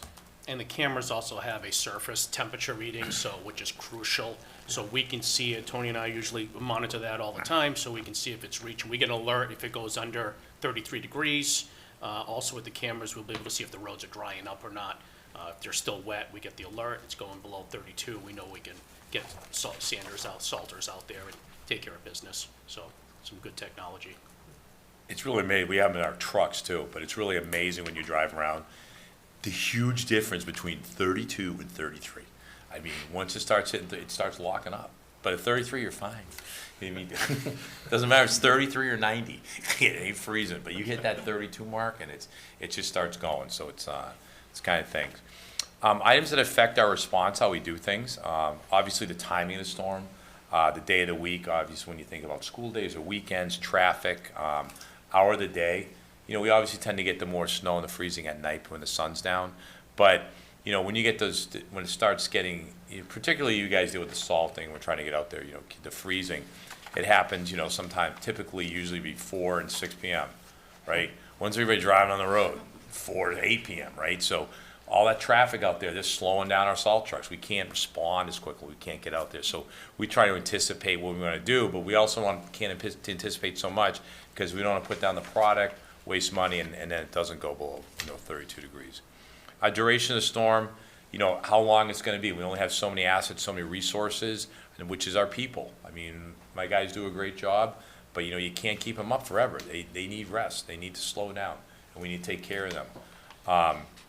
Amount and type of precipitation, obviously, was coming down as a freezing rain, everything to snow, the light stuff. That makes a big difference what happens. Temperature during the storm, like I said, it can be right around 30 degrees, not so bad. Then it gets down really cold when it gets down to the teens. The snow, it gets really cold. The snow blows around a lot more. You get drifting. So we need to think about stuff like that. Weather pattern. This is a really big one. Whether it's going from warm to cold or cold to warm, and it depends on every storm is different. But if we're going from warm to cold, it's like a rain's locking up. It could lock up for 6 or 7 days after that. So we got to make sure we have the right product down. It's clear in the right time. Other times, like, cold and warm is much better. Even if it's snowing, we know the next day it's going to warm up a little. The sun's going to come out in the sky. It affects what we do. I have to say, some of that freezing rain with the salt applications, it's got to be one of our most trying thing to do because we're having, it's washing away the salt, it's refreezing, we're retreating. It's actually probably, I would rather have 8 inches of snow, dump, let's clean it, and put salt down and be done with it. But the freezing rain is just a really tough thing. We've had those, and people talk about climate change and all that stuff. But the freezing rain is constantly. We end up spending so much money in salt, and people are like, "Hey, you haven't treated it, slippery out there." I'm like, "Yes, we did. It washed away, and then we're kind of back out there again." So it can be really tough with the freezing rain. And then obviously, thank you. Obviously the frost in the ground, outside the ground, if it's in the ground, it's going to, obviously, the snow and the ice is going to stick a lot more. Month in the storm's huge. When you're getting a storm in November, December, it's all about the sun in the sky and where it's going to be. If you come April, May, the sun comes up a lot quicker. You get a lot of radiational warming. It helps get rid of it. I can't figure out the last one. Did you guys remember? Recent storm activity. Huh? Recent storm activity. Recent storm activities, yeah. It snowed last week, right? And it snows again. Remember 2014? 130 inches like every 3 days, because that really affected how we did stuff. But, that was kind of nice because, the public, it was so bad. They really liked us. They thanked us. They came down. They're like, they couldn't get out. It was good. The worst thing we deal with, honestly, is like, Carlos was saying, like the 3 to 4 inches of snow. That's the one people, they go mental about. It's like, it should be all clear, it's doing this. My children, they just first time driving the storm, the parking lot. I mean, it's crazy. But that's the general public, so. Well, what do you do? So how do we prepare a storm? We're like everybody else, we watch the weather. We see what's going on. Equipment and readiness, we have our equipment, always make sure everything going. availability, DPW personnel, vacancies, guys might be out. We don't really allow vacations. Everybody's stuck down there all winter. No one goes away. I'm only kidding. Some people get to go away once in a while. But, contact with other departments, whether school department, police department, fire department, facilities. We talk with them what's going on, the other issues. Recreation, a big one. You guys are part of that. We talk about they're having events, at the high school or, different basketball type games.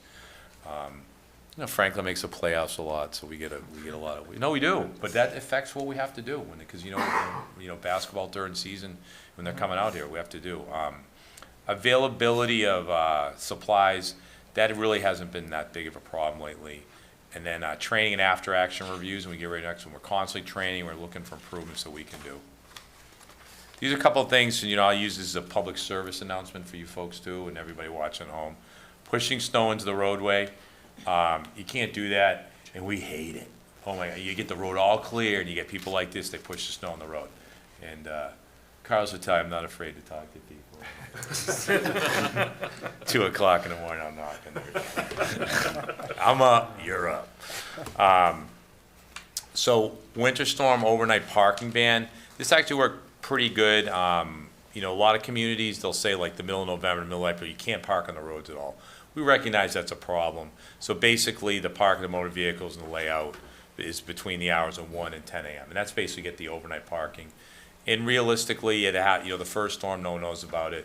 The Franklin police are great. They'll go and put warnings on all the vehicles, and it doesn't happen again. Most of that stuff's downtown, and the Dean College students, most of those folks, they don't really know, but they figure it out.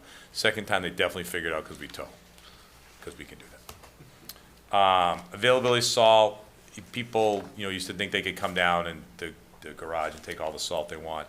It's not safe coming down that we don't do it. DEP regulations don't allow it, and just a liability. So we stopped that a long time ago. Obviously, fire hydrants. We don't clear fire hydrants. That's, we ask the residents to do that. Folks are pretty good about that. Sometimes they get buried, so if you can't find it, those went out there you saw in the springtime, we'll come out and find it for you. And if you want a marker, I think we put them on them. Basketball hoops, they're not allowed in the public right away. They're obstructing the streets and sidewalks. This is one that was out there when I first got here. Obviously, we can't have that because that doesn't make sense. You look at that, the truck's going to hit it. It ain't good. We got to plow around it. Mailbox policy. We do have a running program down there. Who hits the most mailboxes gets a stipend at the end of the year. That is not true, and I shouldn't even joke about it. No, and I think these guys will tell you, my crew, it's like, we do such a good job, the crew's out there. The last thing we want to do is knock mailboxes over, because it just makes us look bad as an organization. It frustrates people. But we do have a policy, if we knock over your mailbox, we'll reimburse you $50 for it. But that doesn't make people happy that buy the Walpole woodworkers for $800 granite. But typically I will tell you the granite posts people like, when it gets very cold, they snap. It's granite, it's brittle. It might not even be hitting it, something like that. So most of it doesn't typically happen. So these are always my top 10 complaints. Plows keep putting snow in my driveway right after I shovel. That is true. As soon as you're done shoveling, we're going to fill it back up for you. We like to do that. Right around the corner. Yeah, we put it right around the corner. Send them around. Yeah. They're done. Because we want everybody to know that we're doing our job clearing the road and we're filling your driveway, so it's all good. My street's not down asphalt, but others are. And like I said, we are ideally trying to get to some sort of black on the road. That could be right down the center, but we try to do it in 4 hours. And I think it makes sense if you live up on Saddlebrook and you drive out, there might be a little snow on it. By the time you get to Lincoln Street, it should be bare. That's just because the speed picks up. It's just common sense that way. And just the traffic on those high-speed roads help activate the salt, which helps have the salt work better on those roads. So you tend to see those roads to be in much better condition because of the amount of traffic. And I think that's, it's one of the things we get calls from the school department, particularly would be the high school and middle school, is that, we go out and treat the site, we plow it, we treat it, and there might be some white on it. And, I know you got a lot of folks coming in and, it's not perfect. But the problem is we're treating that, and as Carlos said, there's nothing really been activating the salt sitting there. There's no sun in the sky. By putting more salt out there, I can tell you it doesn't do anything because it's a chemical reaction. So it needs the sun to come up. It needs traffic. To do it. We do the the best we can.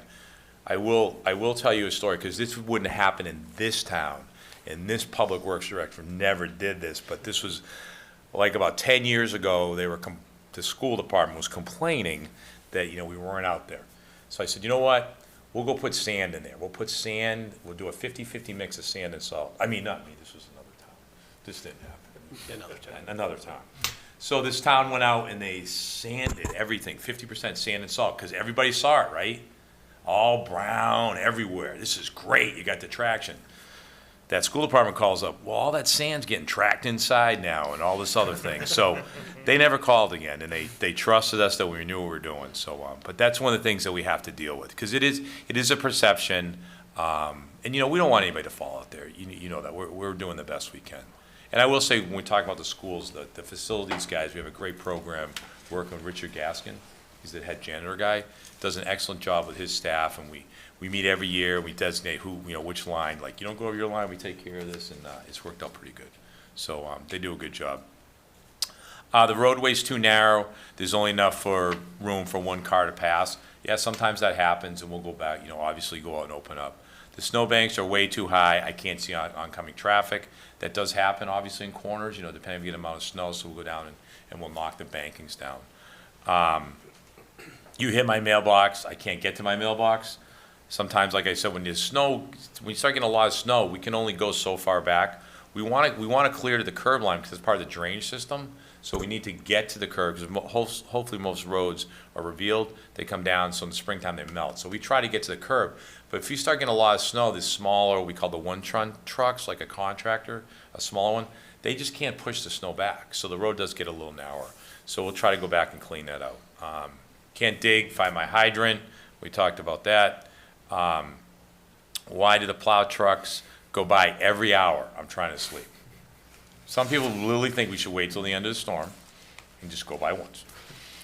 Good 4 inches, 8 inches of snow, because they're trying to sleep, and they call up and complain about that. I'm like, no, we got to keep going. Plow trucks are driving like 40 miles an hour. So I'm here to tell you, through the years, I've taken city council members out because they think these trucks can go really fast. If you're walking down the road and this plow truck's coming down, it's a big truck. 25 miles an hour, it's got this big 10-ton piece of plow steel in the front, bang on the road, hitting castings. It's loud, it's scary, it really is. It sounds like it's going fast. But I can tell you, me and Tony both got CDLs, we go on them, you can't drive 40 miles an hour pushing snow on the street in Franklin, because you just can't. The snow comes over the window, you just can't physically drive. They're only going about 20 miles an hour.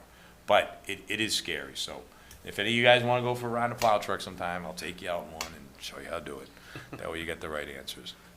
And then my favorite one, people call up and, when's it going to stop snowing? I'm like, I don't know. Do you? I mean, I really don't. I mean, I'm watching the weather like you. I'm like, I wanted to stop like 10 hours ago, but it doesn't. So, and that's what we always say, think summer. That was my daughter way back, that was like 16 years ago. But it's right around the corner. We were just talking the other day, we're almost through December, so you know, it's kind of like a quarter of our way, we're getting there. So, I don't know if you guys got any questions about what we do. Awesome. Yeah, thank you so much. My colleagues of the council always spoke so highly about the snow presentation, and didn't disappoint. Okay. I'll open the floor to any questions or comments. Start down this row. I don't think I have any questions. I personally am hoping for some snow this winter, even if you're not, but, you know, definitely liked, especially hearing about some of the new technology and stuff, because I have also experienced certainly the difference from one end of town to the other, so that's super cool. Yeah, I appreciate what you guys do. You know, we do experience interesting snowfalls from time to time, but my experience has always been really consistent, and the guys you have sending out there, they've always been really polite and helpful. For that plow ride along, is that a 2 a.m. only kind of thing, or is that a No, we're taking people in the afternoon if you want stuff. I will add that, you know, my wife's a school teacher. She teaches and we know that Franklin has the best plowed roads in the area. No one does it better than we do, okay? But, you know, I learned that a lot of teachers might be coming from Grafton, might be coming from Upton, all these other places where they don't plow like we do.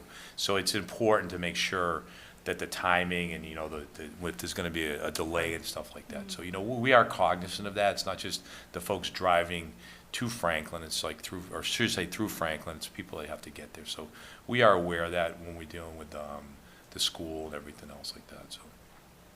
Just wanted to add that. No questions, just thank you. The work you and your department do is definitely appreciated, and hopefully there is no snow and it's late. Thank you. Yeah, thank you for this presentation. Great information. I'm absolutely shocked to hear that you do not, in fact, control the weather. So that was news to me. But yeah, just one or a couple questions. Like with the route designs, do those affect like which schools or which routes of certain schools that get completed first, or does it depend on the particular storm, or is that mapped out always ahead of time? We don't focus like on a school, because everything's trying to be done at the same time. We're Yeah. trying to clear the whole town pretty much at the same time. And as you know, assets come up and down, then, you know, because equipment breaks, people don't show up, whatever, we have to move things around. But we honestly don't say, you know, we're trying to get the Parmenter done before Forest Street. It's just not that way. What we do deal with, obviously, when we get towards the end, you know, the high schools, obviously, because they're opening first, we do look at that. We have to get our assets to different places. The one thing that we have done is with the sidewalks, is we try to prioritize the sidewalks, you know, even, we have like a subset within the sidewalks are required to do just because of timing. And it's, you know, it's happened that, like, say on Pond Street, for example, there's a lot of sidewalk to do out there. If nothing else, we'll try to get one side of the road done, you know, before we try to get, you know, everything close once, so everybody, no matter who's walking, at least they get one side of the road, or 140, we try to do that as a priority. But that is one of the priorities we try to do around the schools first. But, yeah, as far as the routes during the storm, we don't. Okay, thank you for that. So I think it's important for our community to know that, you know, there's no way of telling which schools are going to be done first, and it's also not the case that certain schools are being picked as favorites over others. Although the one school does get a lot of love is whoever put that on the hill off Lincoln Street. Keller Sullivan. I don't know what they were thinking, but we get a lot of calls about that one, and understandably, I mean, it's a 7-degree slope. I mean, it is tough, so, you know, we take care of that. But yeah, we're very cognizant out there. Yeah, absolutely. And then I guess just to follow up and kind of reiterate what you said before. So you gave a whole long list of different factors that impact how fast roads are able to be cleared, and you said you had that 4-hour, you know, past the end of the snowfall goal of clearing the roads. But just based on what you said, there really is no way to tell just how fast roads will be safe to drive on, even considering how the degree that the snow is falling. Correct? Correct, and you know, and I'm very candid about saying that the hardest part of my job and why I come out here and you know, I look to this as public education is that is the public. It's training the public. I mean, you know, until they drive off the road or hit something, you know, it's like everybody is in such a rush during, you know, I know I'm aging myself, but the old days, like, you know, during the 80s, I don't know, you know, people actually stayed home during a snowstorm. You know, that the old joke, and they still talk about, hey, you got to get to this food store and get your bread and milk, right? When's the last time you ever got bread and milk? Even during 2014, you can still go out. You're not home for 4 days. You know, stay home. And you're doing yourself a favor by doing that, and you're doing us a favor. You're doing your community a favor, because we can clear the roads, we can make them safer for everybody else, and they're not impeding what they do. And I know it's a novel idea. It's like, oh, gee, stay home. Enjoy your kids. Enjoy your family. It's an excuse. I'm stuck at home. You know, get them away from their phones. I don't know how else to say it. I mean, but, you know, it's like you don't have to go out during a snowstorm. And you guys have heard my messages at times and being funny about, like, you don't got to go to a recycling center. It can wait. It's fine. You don't, you know. And then, like, some of our plowing procedures, like, if we're getting an inch an hour, we basically tell our contractors and our guys, you know, get through the whole route, get one lane open, so then this way, if there's an emergency and police and fire need to get to someone, they can get to that area. So we don't come down and find a road with not even one lane open. Once the snow starts slowing down, then we can push back to the curb, really start getting caught up a little bit more. But when it's coming down an inch an hour, we just have to keep a lane open. And I know the guys have a hard time just even seeing when it's coming down that hard. But that's kind of our protocols. That absolutely makes sense, thank you. And I think that's an important message to reiterate what you just said, Brutus, that people, all of us staying home, it helps you guys, helps police and fire who might be on the roads, and it's really a service to the community. So yeah, thank you for this presentation, sharing this with us. Thank you. Hi, guys. Hey. I got the pleasure of meeting with these guys and talking a little bit about their budget last budget season, as we were concerned about the school budget as well. I hope it's not too crazy this year for you. I know snow is what you said kept you up at night, so recruiting is hard across the board. In my private job, recruiting is all I talk to business managers about. It's a trouble with schools, it's trouble with all sorts of services. So I guess I just wanted to ask, so in 2014, you mentioned that year, that was a year we tried to get an override for the town, it didn't pass. And since then, it's been even more challenging for you guys. I guess, is it safe to say that if our school budget comes up short, you guys don't have any surplus to give us? I never have any money. You gotta give me money. There's a backlog. You're talking to the wrong guy about money. You know about that. But I'm just saying, I just yeah. want to make it clear that there's no money anywhere. You guys are stressed out just like we're stressed out. Yeah, I mean, last year, obviously there was extra, and that's what we did give some money last year from the snow fund that we did. Yeah, we lucked out last year with But the snow. we run our budget like anything else. We're using them, we have an asset management plan, we have a 5-year program, we know what's gonna be, and, this year I could be $400,000 short. Yeah, I just don't know. And that's not even counting the backlog, so it was sort of a rhetorical question. Yes. I didn't mean to be in I this know. spot. I know that, yeah. So, But thank you. yeah. Thanks for all you're doing. Yeah, in the Norfolk vicinity, I'm no doubt about it. You guys does a great job. I've been in the Franklin resident of 15 years and experienced it so many times in doing this. You are the best. I really appreciate that. And in terms of 100% salt, you use every road or only parking lots? You use overall 100% salt you use? We use the same product in the roads and the parking lot. We do have the luxury, last couple of years, they come up with it's a spray with magnesium, and it freezes at a lower temperature, so when we get down into the teens, but it does cost more money. So we're specific about when we use that, but basically when the trucks go out, they're using the same product most of the time. So no sand at all? No. It's real, I can't stress enough, it is so expensive to clean up and dispose of. And it's another issue that we're dealing with in Public Works is a lot of, most of all the landfills in Massachusetts, they're getting closed because of capacity, and the DEP has not permitted new ones. And it's not because DEP hasn't been trying, it's like no community wants it. Like no community's gonna say, gee, I want to do open landfill. Even though the engineering, they're not gonna leach, not gonna do all this stuff. But where a lot of this product used to go, like the street sweepings, they used to cap it with it. It was an end use. But, so now you gotta look at it. It was going to Vermont for a while. Believe it or not, everybody thinks Vermont is like the nice place. They were taking more hazardous waste forever. I'm not kidding you. Sewer sludge, everything was going to Vermont, right? But now they're getting rid of Vermont. Vermont kind of stops, and now it's all like going out to the Midwest, going out to Ohio. You gotta put on a train and get out there. It's expensive. So it's another expense that you're gonna be competing with for schools because we have to get rid of this stuff, and it's, we only have so much money, and this stuff has to go, and, treat it the right way. But, yeah, sand is just, the manpower to clean it up, dispose of it, it makes no sense. They want us to use salt. They want us to put more salt in the ground, so we drink it. That's my argument, so. That's all. Thank you. Thank you. Bruce, again, thanks so much, especially for, I know there's some overlap in the audience between schools and town council, but it reaches a different audience. And so I think this is fantastic. Really, thanks so much for coming down and kind of informing us and giving us this presentation. And I had one last question. When you kind of talked about like those 4 a.m. calls, that you might have had with Dr. Herm before, kind of what what's some of those conversations that's happening when, you know, you're working with the superintendent at 4 a.m. to kind of find out, are we going to be closing the schools? Are we going to be doing delays? What are some of the items that you guys are talking about?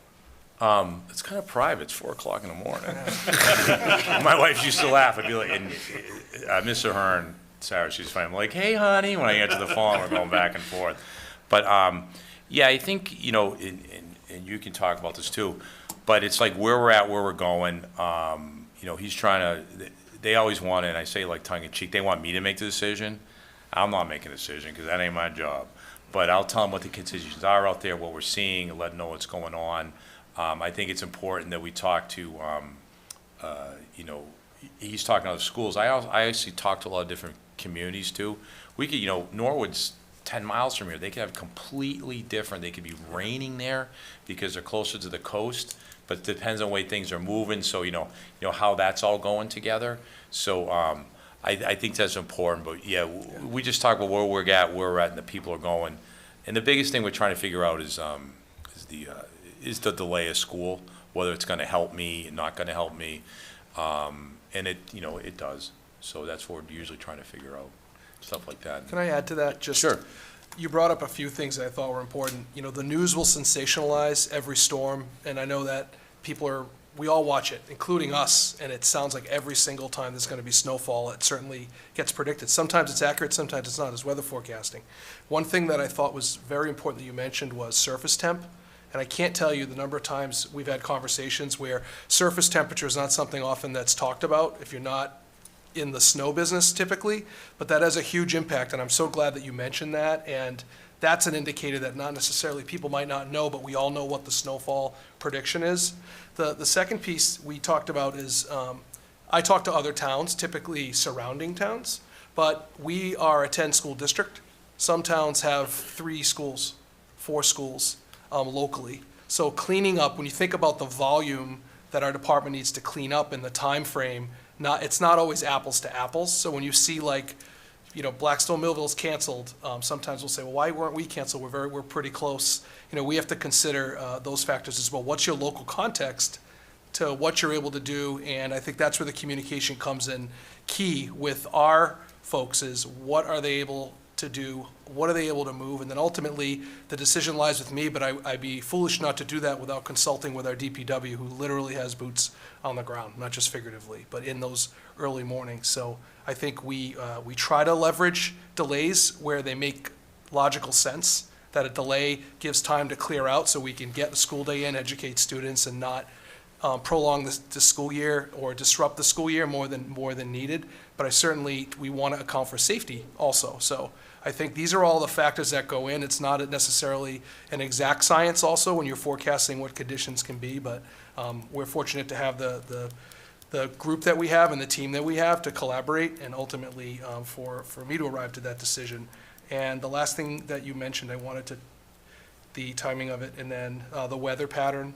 I think when we see storm after storm and the buildup, those are also factors as, you know, you might say, oh, well, last time we had a storm, they cleared it and it was done and we moved on. But I think when you get a few in a row, that can also have a huge impact on the trajectory of kind of how we look at this. I mean, a lot of it's, you know, it's human nature. We'll have the first snowstorm, and oh my God, people just go mental. You know what I'm saying?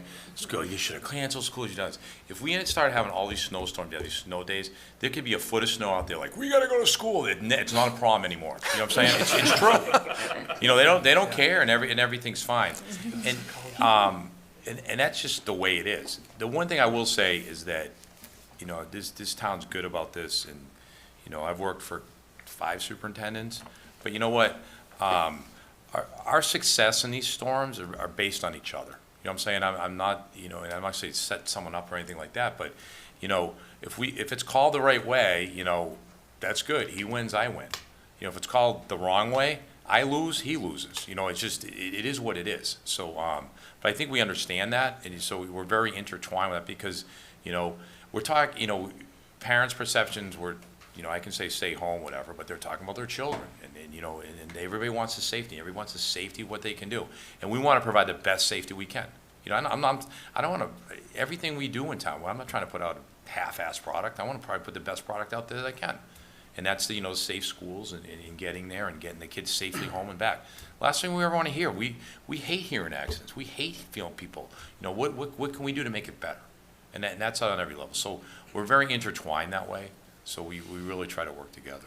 And I think like some of the conversations we have, and it's usually the day before, we'll watch the weather, Tony and I'll watch the weather, we'll talk to Lucas. If we feel we're gonna have ice in the morning, I'll call Lucas, I'll tell him like, hey, I got guys scheduled in for 4 a.m. so we can be here ready to go for the rush hour, which kind of puts you guys at ease that we're ready to go, and puts us at ease that we're not gonna be caught in the middle of, an ice storm or something. So we try to stay proactive and, schedule guys in and have that, have trucks ready to go in the morning. And we're gonna make mistakes. We are.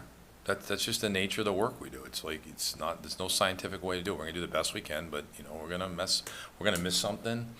I mean, I always remember one time when the guy calls up, he's like, you haven't been on my road like in 12 hours, and like, he's out of his mind.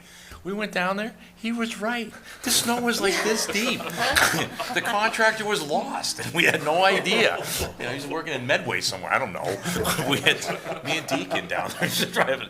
And now I'm in the big truck, and then the other superintendent, no one else can do it, but, so it does happen, so. But yeah, whatever.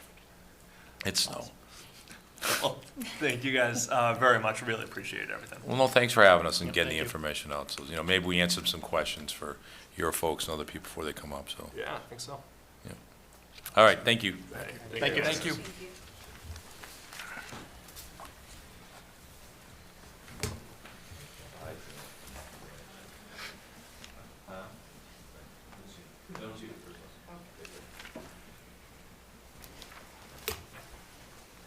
All right.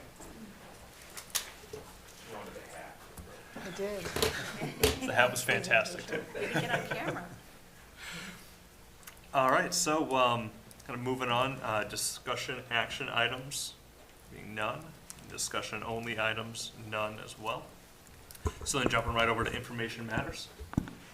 And want to kick it off first. So, we all had some one-on-one conversations, kind of talking about the interest. Vice Chair McNeil and I put together the committee assignments, and we had sent those out. And I think the website will be updated shortly with all of that. And I do wanted to, I know some have already met, which is fantastic. We'll kind of hear from them in just a moment. But I also, just to the public, just wanted to kind of throw out the committee assignments as well. So that way it's all that information's out there. And just in no particular order, but with the Comprehensive Facility Planning Subcommittee, I'll going to continue to chair that. And alongside we have Al Charles and Aaron Gallagher. Budget, McNeil will be the chair with Griffith and Sampali. Community Relations will be chaired by Al Charles, Aaron Gallagher, and Ruth Ann O'Sullivan. Policy will be chaired by Ruth Ann O'Sullivan, and the Daves will join her on that committee. Superintendent Evaluation will be chaired by Dave McNeil. We have Paul Griffith and KP Sampali. SWAC Liaison be Sampali. MASC Liaison McNeil. PCC Liaison Al Charles. And Mental Health Wellbeing Liaison Ruth Ann O'Sullivan. And so, again, wanted to thank everybody for the conversations, made the interest. And there will be, over time, over the term, I'm sure there'll be new committees and liaisons, task force, all that will slowly kind of pop up. And as that happens, we'll just kind of continue to have more conversations and kind of start to fill those committee assignments. But that said, I know we do have, like I said, some subcommittees have met. So I think we have Community Relations. Yep. Yes. So yesterday we met for our first meeting. Really establishing the foundation and setting up some goals. So some of our goals are continuing with our in-person events, such as the Harvest Fest, Strawberry Stroll, potential legislative forum, things of that nature. But then also we're looking to try to see if we can get like some sort of monthly communication out to folks just to advocate and promote what we're doing, what's happening. So that's gonna be something new. We'll figure out to see, what works, what doesn't work, and what do we need to tweak. And then also a goal of trying to establish a way for folks to send communication back to us and more engagement two-way. So So that's that. Our next meeting is on January 8th, which is the second Tuesday of the month. Wonderful, thank you very much. And Mental Health Task Force? Yes, we met this morning with Paula, and for those of you who are new like me to the school committee, I'll just kind of give you a sort of overview. It's made up of students, teachers, parents, administrators, town leadership, counselors, social workers. A group we established a goal, essentially develop mental health educational campaign, targeting both parents of the K through 5 and students themselves in the older grades. We talked about means to educate. We're going to have events similar to, community engagement.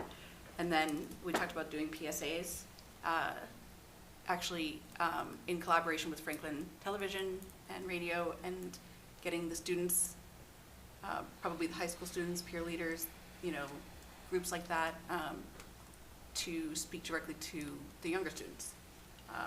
Just kind of a heads up. We talked about how once kids get to middle school, they sort of stop listening to the parents and they want to hear it from the peers. So we might be able to get better messaging out that way. And then the events, so next meeting is going to be January 9th, and our focus will be messaging from the PSAs, and there's an event February 12th, Panther Pride, which they talked about the student liaisons. So we're going to have an info table there, and then we talked about having like a take a breath lounge.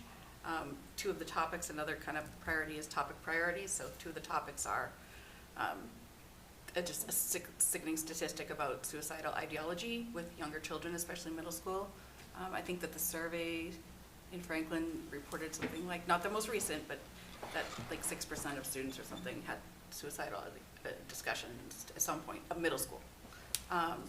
And so we really want to target that. And then the other is the pressure that the older students are feeling, just to sort of overachieve and be involved in everything and get into the most elite colleges. And so the Take a Breath Lounge is sort of like a model of like, hey, we just, on Panther Night, what they do is the middle schoolers, 8th graders go up and see all the different clubs and activities. So, I think there's like 80 clubs at the high school, all the athletic things. So to have a Take a Breath Lounge, to kind of sit down and go, hey, listen, you don't have to do everything. Let's just try everything and like take the pressure off a bit. And again, we meet next January 9th. Excellent, thank you very much. And I believe SWAC has met. SWAC did meet last week. Last week. Do you want to fill them in, Doctor? The next meeting is January 9th, Tuesday, January 9th. Thank you.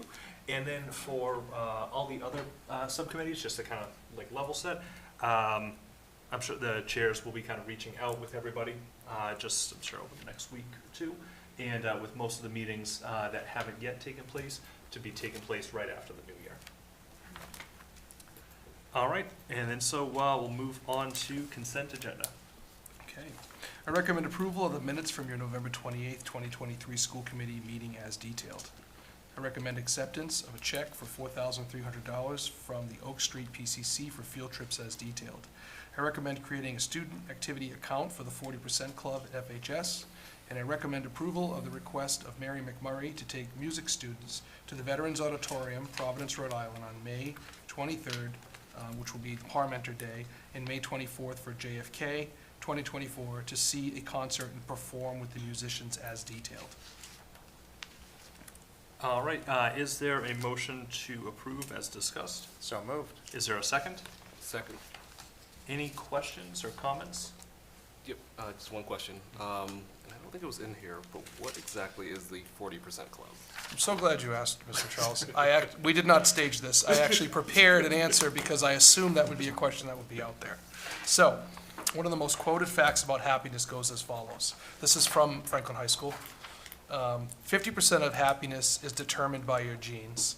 10% of happiness is determined by your circumstances in which you live. And 40% of your happiness is determined by your actions, your attitude, or optimism, and the way you handle situations. So the club is dedicated to controlling what you can control, and 40% of your happiness is ultimately determined on choices that you make and how you approach it. So that's where the 40% Club came from, and it's really a mission-driven club around trying to promote positive things throughout the school. I can remember seeing on lockers, like, words of affirmation for kids when they came in the morning, just as one example, but there are other ways in which this club is operated. I'm not doing it complete justice, but thank you for the question. Thank you. Second piece then, I guess, to that. And then maybe I've missed it, but do we have like a directory of all of the clubs and like what they're for and what they do? That's a great question. Yes, we do. If you go to the Franklin High School website, there's a section called Clubs and Activities where you can drop. I actually would encourage incoming freshmen. It's a great way to preview different clubs that we offer. And then in preparation for Franklin High's Panther Pride Night, you can go visit clubs, but you can put eyes on those clubs. So it's on the website and it's detailed by advisor as well. And sometimes there's even a Google Classroom link put in there as well. Christine? Okay. Okay, great, thank you. Any other questions, comments? All right, seeing none, the vote will come on a motion. All those in favor, please say aye. Aye. Aye. Opposed? Motion carries. All right, and now to the good of the order.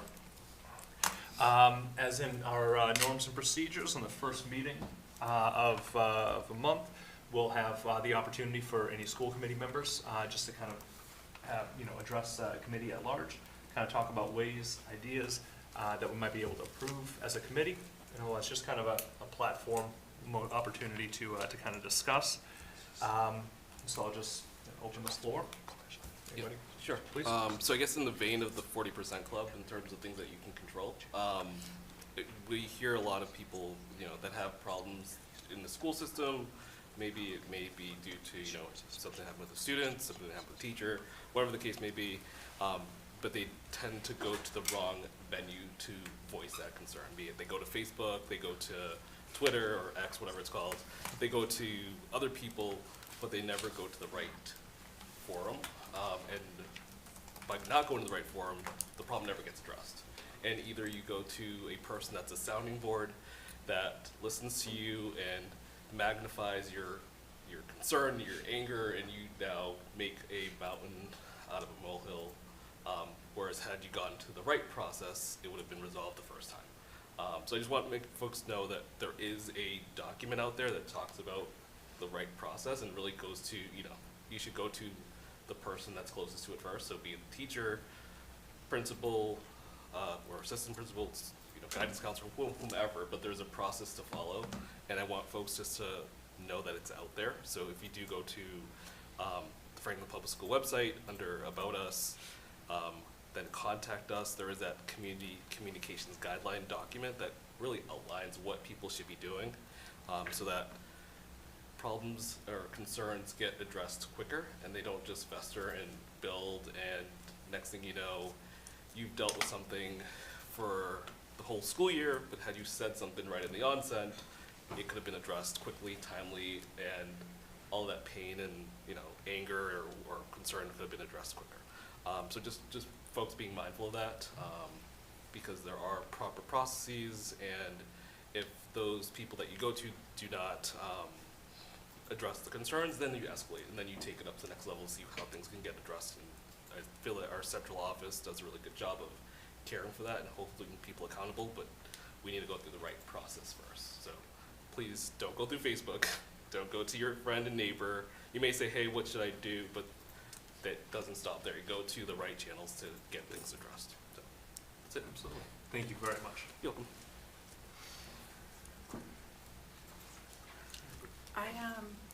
I guess if it's sort of suggesting potential future kind of discussions, I think some comments that were brought up at the previous meetings that, we're managing, or, superintendent's managing a budget, over 50% of the town's budget, and we have 7 members on here. I think a lot of the subcommittee work could be done better, more efficiencies could be recognized. If we had a couple extra people, I don't see why we shouldn't. So I know that's kind of a bold thing, but I know also the town council is going through their town charter kind of, discussions now. So I met with another community member today who said it'd be great if there was sort of a school committee member delegated to attend the town council office hours, so that there's one person from school committee there.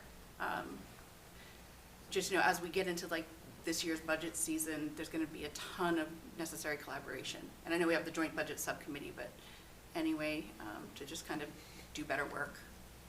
It wouldn't cost the town anything, we're not paid, so I figure, why not? Anyway, I feel like I'm making a citizen's comment right now. Here I am, on the other side of the desk. You're gonna have to give your address. Thank you very much. All right, wonderful. Well, thank you both very much for that, and just for the committee as a whole. Really appreciate all the incredible questions and comments that are coming around, and as we were looking at the committee assignments, there's to your point, there's a lot of work to be done, and I'm excited for all of us to be able to kind of get to work. I know we're all going to do great, but if there's any questions along the way, never hesitate to reach out both to myself, but also to the chairs of your respective committees too. All right. And so now we will move on to citizens' comments. Are there any citizens in the audience, in person or online, who would like to make a comment on an item not on tonight's agenda and falls within the committee's purview?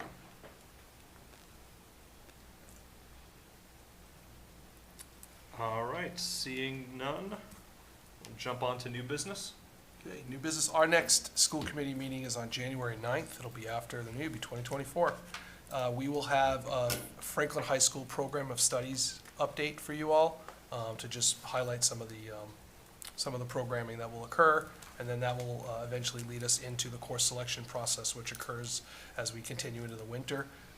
We also will have our capital budget request program that happens across the town, and we expect to have information for you all regarding capital budget requests as part of that process on that meeting.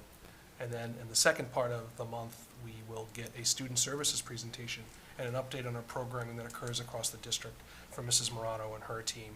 In addition to, we hope to have, potentially have a drafted calendar for the school year as we look ahead, kind of like Colin with what types of carrots we need and whatnot. We're also looking ahead to some of those dates in the fall. So that's what you can expect. All right, wonderful. And then with that said, I'll now entertain a motion to adjourn. So moved. Second? Second. All right, any discussion? Seeing none, all those in favor? Aye. Opposed? All right, thank you all.